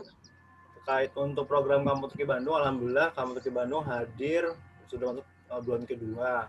Kita memang memiliki program offline dengan harapan dengan program camp ini kita semua bisa berinteraksi ya, mengobati hal-hal yang online, karena kan mungkin teman-teman sini kan udah ada beberapa yang jenuh dengan online seperti itu kan. Maka dari itu kita berharap program ini berjalan dengan offline. Nah, dengan di sana kita punya camp, Karipai ya punya camp, yang dimana nanti campnya itu di satu lokasi dengan wilayah tadi bersama dengan SMP Kreatif IHAKI. Jadi itu adalah camp kemah seperti itu. Kalau Karipai udah bisa lihat di location-nya itu SMP Kreatif IHAKI, itu kita punya satu wilayah yang memang itu outdoor gitu ya, dengan sentuhan-sentuhan alam Kota Bandung seperti itu. Namun memang kondisinya pemerintah menetapkan ya PPKM seperti itu. Nah, insya Allah nanti program kita melihat ya, PPKM ini kan ada yang info diperpanjang atau menjadi diperpanjang. Dan jika tidak berpanjang, sistem offline pun berjalan gitu dengan protokol kesehatan pastinya. Namun jika misalnya ada PPKM diperpanjang, nanti kita lihat informasi apa tadi ada Kak Ripai tanya apakah ada sistem online seperti itu, nanti kita akan infokan. Dan penting buat Kak Ripai dan teman-teman semua, kami mengajak semua untuk memfollow up media sosial kami, yaitu Kampung Turki Bandung. Insya Allah di medsos tersebut nanti ada informasi-informasi update tentang program kami gitu ya.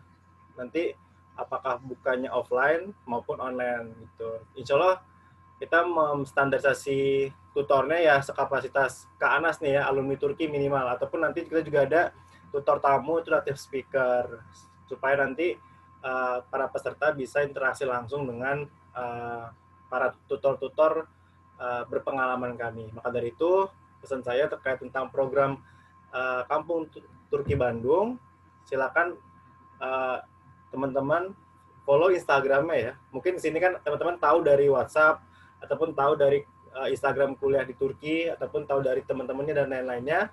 Nah, untuk itu teman-teman yang ingin mengikuti program Kampung Turki Bandung, silakan wajib follow Instagram Kampung Turki Bandung. Dan insya Allah nanti ada grup-grup yang teman-teman sudah masuk ya, ataupun misalnya teman-teman belum masuk grupnya, silakan chat saya di Zoom ini untuk dimasukkan ke grupnya supaya teman-teman nanti bisa update informasinya. Kurang lebih seperti itu sih Kak Ripai. Itu ya, insya Allah. Syukran Ustaz atas informasinya Ustaz. Siap. Oke, kita langsung masuk ke pertanyaan kedua dari Kak Solehah Solahuddin. Mungkin Kak Solehah Solahuddin silakan perkenalkan diri, berasal dari mana? Assalamualaikum warahmatullahi wabarakatuh. Nama saya Solehah, saya dari Banjarmasin. Ya, saya ada 2 pertanyaan Kak. Yang pertama itu tentang grammar Turki. Kan kalau grammar bahasa Inggris itu kan dia dari subjek, predicate, terus objek. Terus kalau misalnya grammar Turki itu gimana Kak susunan kalimatnya? Apakah sama seperti bahasa Inggris dari subjek atau dia sama juga seperti Indonesia? Itu yang pertanyaan yang pertama. Kedua itu, kemarin saya sempat belajar dikit doang tentang kata kerja. Yang pertama saya ketemu satu kata kerja itu okumak, artinya kan membaca. Terus contoh kalimatnya itu Babam Her Sabah Gazete Okuyor. Artinya ayah saya membaca koran setiap pagi. Di sini tuh saya bingung gitu. Gimana caranya okumak jadi okuyor dan lain sebagainya. Sama juga contohnya di Yapmak melakukan tiba-tiba jadi Yapeorum dan lain sebagainya. Terima kasih. Sekian pertanyaan saya. Waalaikumsalam. Wah, keren banget nih Kak Soleha nih. Kak Soleha dari Banjarmasin kelas berapa nih? Baru lulus. Wah, baru lulus ya. Udah daftar kuliah di Ya. Turki belum, Kak Soleha? Insya Allah.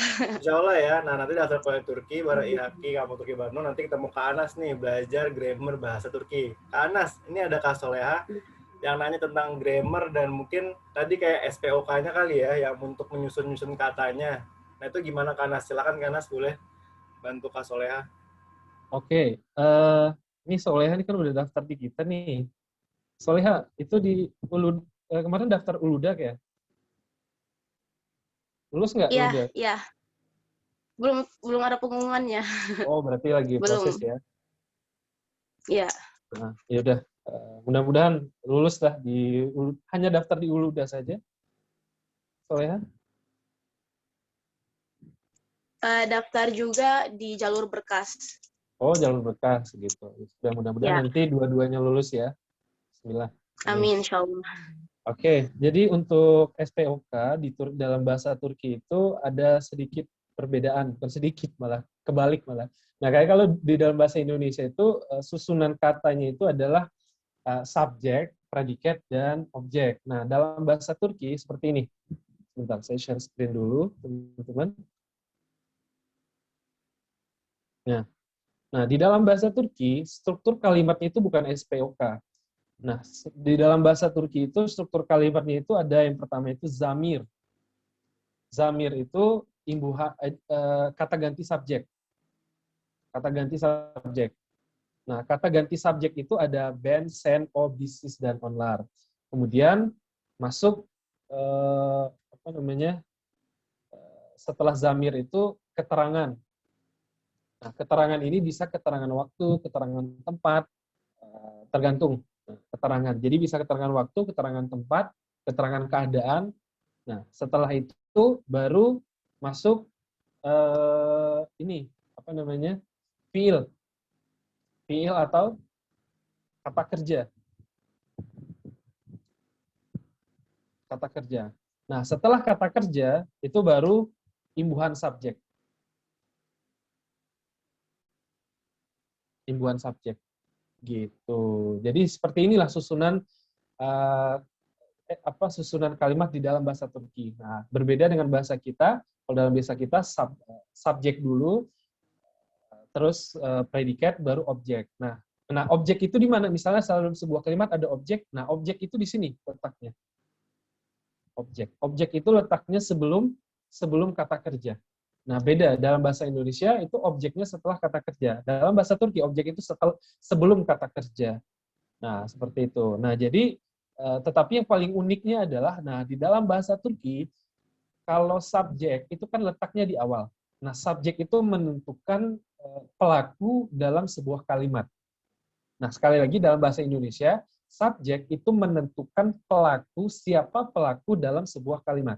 Di dalam bahasa Turki, menentukan pelaku dalam sebuah kalimat itu tidak harus ditentukan bukan dari zamir, tapi ditentukan dari imbuhan subjek. Jadi letaknya itu di belakang ini. Nah, imbuhan subjek. Nah, imbuhan subjek yang menentukan pelaku dalam sebuah kalimat. Seandainya zamir ini tidak ada, tapi imbuhan subjek ada, nah nggak masalah. Gitu. Jadi kita sudah bisa menentukan, oh ini berarti subjeknya adalah kamu, dia, kami, atau mereka gitu. Tapi kalau kita balik, misalnya zamirnya ada, terus imbuhan subjeknya nggak ada, ini nggak bisa, nggak boleh. Jadi lebih penting dalam bahasa Turki, lebih penting imbuhan subjek ketimbang zamir atau kata ganti subjeknya. Seperti itu. Jadi memang dalam bahasa Turki ini agak sedikit ini ya, cara bacanya itu dari belakang. Gitu. Cara mengartikan ke dalam bahasa Indonesia itu dari belakang. Cara mengartikannya seperti itu. Karena kata kerja itu letaknya di belakang setelah objek. seperti itu. Tetapi insya Allah nanti teman-teman terbiasa kok gitu. Saya dulu ketika awal-awal belajar bahasa Turki agak gimana ya, kok kebalik-balik gini gitu ya. Tapi ketika kita sudah belajar, insya Allah otak kita bisa menyesuaikan gitu kok. Gitu. Orang lain aja bisa kok belajar bahasa Turki, masa kita nggak bisa kan gitu. Nah itu terkait nanti struktur kalimat. Nah selanjutnya tadi apa Soleha yang kedua? Grammar, Pak. Oh, grammar. Oke. Nah, itu tadi nama grammarnya yang Soleh sebutkan itu namanya Şimdiki Zaman. Şimdiki Zaman itu grammar present continuous tense. Şimdiki Zaman. Nah, bahasa Turki itu memiliki kata kerja dasar seperti okumak tadi, okumak, bakmak, yapmak, beklemek, pokoknya yang ada mak-mek gitu. Nah, itu kata kerja dasar dalam bahasa Turki. Nah, kata kerja dasar ini ketika nanti dia masuk ke dalam grammar, dia mengalami beberapa perubahan. Perubahannya itu contohnya misal dia masuk ke şimdiki zaman, dia harus ditambahkan your. Terus nanti baru ditambahkan imbuhan subjeknya. Siapa imbuhan subjeknya? Kalau kamu apa, dia apa, nanti berbeda-beda setiap imbuhan subjeknya seperti itu. Pokoknya makanya belajar bahasa Turki ini tidak bisa secara otodidak atau secara by speaking aja mungkin agak sulit belajar bahasa Turki karena bahasa Turki ini banyak imbuhannya. Jadi tadi seperti yang saya sebutkan di awal bahwa belajar bahasa Turki ini beda kayak bahasa Inggris. Kalau bahasa Inggris kita bisa belajar bahasa Turki by speaking, by praktik. Atau belajar bahasa Arab by praktik, by speaking. Karena teman-teman coba lihat itu, di Arab itu banyak tuh supir-supir, itu mereka kalau disuruh nulis Arab, gitu, mereka nggak bisa. Gitu. Tapi ketika suruh ngomong bahasa Arab, mereka lancar banget. Gitu. Karena mereka belajar bahasa Arab by speaking, by praktik. Tapi belajar bahasa Turki saya kira tidak bisa seperti itu. Bisa, tapi banyak nanti nubruk-nubruk grammar. Kayak gitu. Jadi memang harus belajar. Nah, silakan teman-teman nanti ingin belajar, silakan belajar bahasa Turki di Kampung Turki Bandung seperti itu. Oke. Ya, terima kasih Kak Anas. Selanjutnya tadi ada yang Kamira Najibah. Iya. Ibu Mira, silakan. Ya. Assalamualaikum warahmatullahi wabarakatuh. Waalaikumsalam. Ya, saya tertarik untuk anak saya sebenarnya sih yang udah SMA kelas 1 sekarang ya. Yang mau saya tanyakan pertama ke pihak Inian Bandung, kuliah di Turki Bandung, untuk program saya ada masukan kalau untuk program liburan anak sekolah bisa nggak hanya 2 minggu. Jadi selama liburan sekolah bisa belajar bahasa di Bandung, nggak terlalu jauh ya karena saya dari Jakarta gitu. Terus untuk yang ke Anas, biaya hidup di Turki itu apa aja yang perlu diperhatikan? Kira-kira apa aja yang penting dan seberapa besar ya kisaran harganya? Takutnya nanti saya Turki terus di tengah jalan nggak sanggup biayanya kan sayang-sayang gitu. Jadi benar-benar harus pikirkan biayanya ya. Anak saya lulus mungkin sekitar tahun 2021 baru masuk, 2022, 2023, 2024 ya, insya Allah lulus SMA-nya gitu. Terima kasih. Assalamualaikum warahmatullahi wabarakatuh. Waalaikumsalam warahmatullahi wabarakatuh. Terima kasih Bunda Mira. Bunda Mira anaknya lagi sekolah di mana Bunda? Kalau boleh tahu Bunda? SMA 70 Jakarta, Bulungan. SMA 70 Jakarta. Siap. Semoga nanti bisa kuliah di Turki bersama Biro Marmara Edukasi ya Bunda. Nah, amin. Terkait pertanyaan Bunda yang pertama, ada 2 pertanyaan ya. Yang pertama saya izin jawab. Yang pertama adalah terkait program Kampung Turki Bandung. Memang kita memiliki beberapa program terkhusus, program waktu ya, di mana itu ada program weekend ya, program weekend yang memang kita punya program Jumat, Sabtu, Ahad seperti itu 3 hari, ataupun program yang pekanan yang tadi Bunda bilang 2 mingguan, ataupun memang program camp selama sebulan seperti itu. Memang nanti tinggal pilih aja mau program yang memang program weekend, program yang memang program holiday yang liburan, dan memang yang program camp 1 bulan seperti itu. Nanti insya Allah ada pilihannya. Berapa ya Kak kisaran harganya, maaf?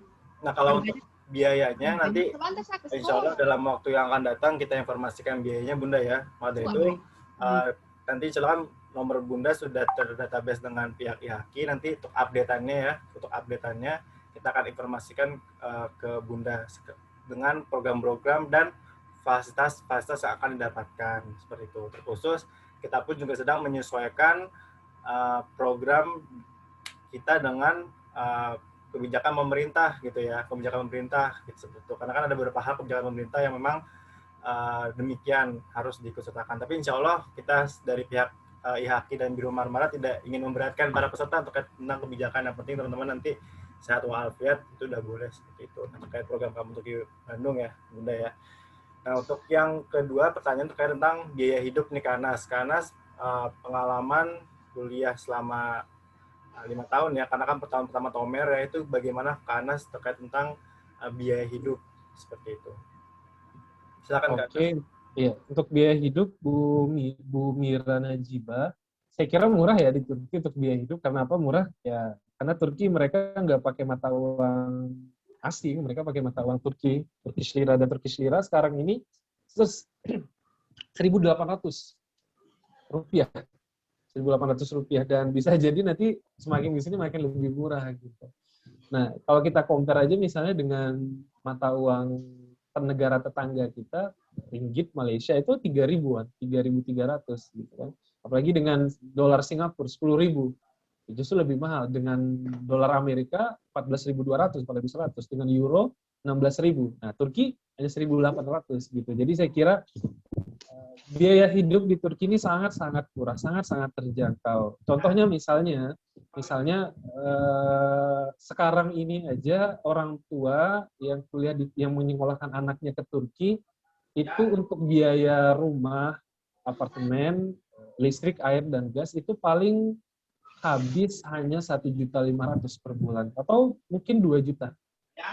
Satu bulan itu untuk apartemen yang bagusnya ya, yang bagus. Nah setelah itu ya tergantung itu saya kira 1.500.000 sampai 2 juta ini udah bagus banget untuk apartemen yang mewah gitu, yang bagus gitu. Nah untuk uang jajan ya mungkin 1 juta atau 1.500.000 itu sudah cukup untuk jajan 1 bulan untuk anaknya gitu. Jadi bisa kita katakan mungkin 3 juta, 4 juta per bulan insya Allah sudah cukup. Gitu. Tapi kalau untuk di kota Istanbul mungkin agak sedikit lebih high, karena Istanbul ini kan kota metropolitan, mungkin sekitar 4 juta atau 4,5 lah kalau di Istanbul. Tapi kalau selain di Istanbul, saya kira justru lebih murah gitu. Bahkan orang tua biasanya 3 juta mengirimkan untuk orang tua ini sudah cukup gitu. Saya dulu juga tapi kalau saya dulu beda case karena saya scholarship, jadi tidak ada kiriman dari orang tua. Jadi ya tadi itu kita perkirakan dari hasil orang tua yang sudah mengirimkan anaknya ke Turki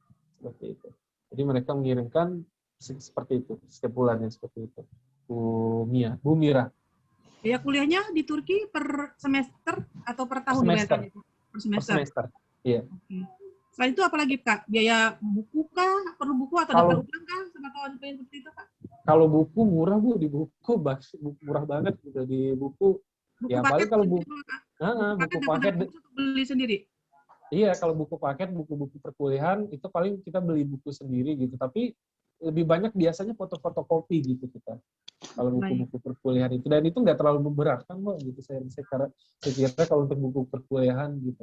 Apalagi di Turki itu di setiap kampusnya itu, di setiap fakultas ada fotokopi gitu, dan fotokopi itu harga fotokopi di dalam fakultas, dalam kampus itu 50% lebih murah dibandingkan harga fotokopi di luar. Seperti itu. Gitu. Jadi memang banyak sih kemudahan yang didapatkan oleh mahasiswa yang kuliah ke Turki. Seperti itu sih. Baik. Terima kasih Kak. Ya, sama-sama. Terima kasih Kak Nang. Nah, jadi intinya insya Allah terkait biaya ya sudah disampaikan di awal pun juga memang ketika rekan-rekan semua daftar di Turki itu diberikan subsidi, akhirnya biaya terjangkau plus biayanya hidupnya pun juga terjangkau. Maka dari itu hadirlah kami di sini ingin membuka wawasan kepada rekan-rekan semua nih, kalau kuliah di luar negeri terkhusus kuliah di Turki itu bisa loh semuanya. Jadi terkadang kita mengharapkan scholarship ya dari mana-mana, tapi sisi lain ternyata dengan biaya sendiri itu nggak jauh beda dengan biaya kuliah di Indonesia, dan ditambah dengan standar dan fasilitas berstandar Eropa. Maka dari itu teman-teman jangan ragu untuk mendaftar kuliah di Turki bersama Biro Marmara Edukasi.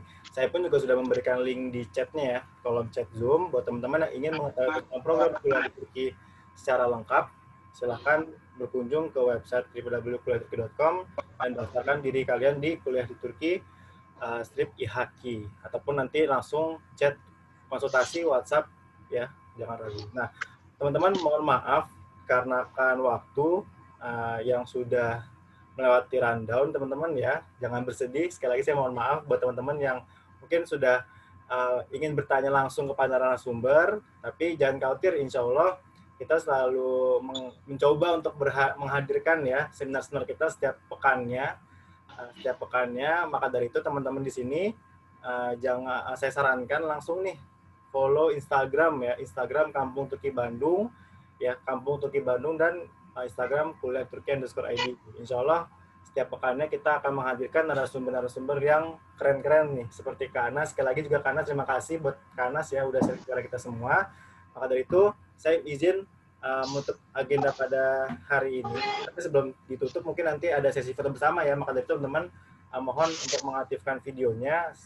Saya akan mengabadikan semangat kalian nih, gitu ya. Karena banyak sekali peserta-peserta yang awalnya bertanya ya, tahun ini bertanya gitu ya, tapi tahun depan jadi narasumber gitu ya, gantiin Kak Anas nih ya. Nah, kita nggak tahu nih. Maka dari itu teruslah semangat dan berdoa. Yuk teman-teman, aktifkan videonya ya. Dari mengaktifkan videonya, saya menutup acaranya. Kita tutup agenda pada hari ini dengan mengucapkan alhamdulillah. Sekali lagi terima kasih kepada Ustadz Erik Yusuf selaku founder IHQ Indonesia, Ustadz Dodi selaku founder Biro Marma Edukasi, Ustadz Asep selaku kepala SMP Kreatif IHQ, Kak Khairunnas ya, salah satu konsultan pendidikan kuliah di Turki ya, Biro Marma Edukasi, dan tutor Hagia Sophia Center. Dan sekali lagi terima kasih sebesar-besarnya untuk peserta ya, tersebar dari seluruh Indonesia tergabung di Zoom pada siang hari ini. Semoga teman-teman yang di sini bisa belajar dan kuliah di Turki. Amin, amin, amin. Terima kasih. Dan tutup dengan istighfar, astagfirullah, dan doa kafir majlis. Subhanakallahumma wa bihamdika asyhadu an la ilaha illa anta astaghfiruka wa atubu ilaik. Wassalamualaikum warahmatullahi wabarakatuh. Oke teman-teman, aktifkan video dulu ya. Kita gaya dulu nih. Kita gaya, kita abadikan. Nanti saya share langsung di Instagram Kampung Turki Bandung dan Instagram @kuliah_di_turki. Kalau mau di-tag, komen aja. Ya, ada 2 slide. Teman-teman gaya aja ya. Gaya aja, saya nggak tahu teman-teman gimana. Siap. 1, 2, 3. Oke, sekali lagi. Sebentar saya paste dulu.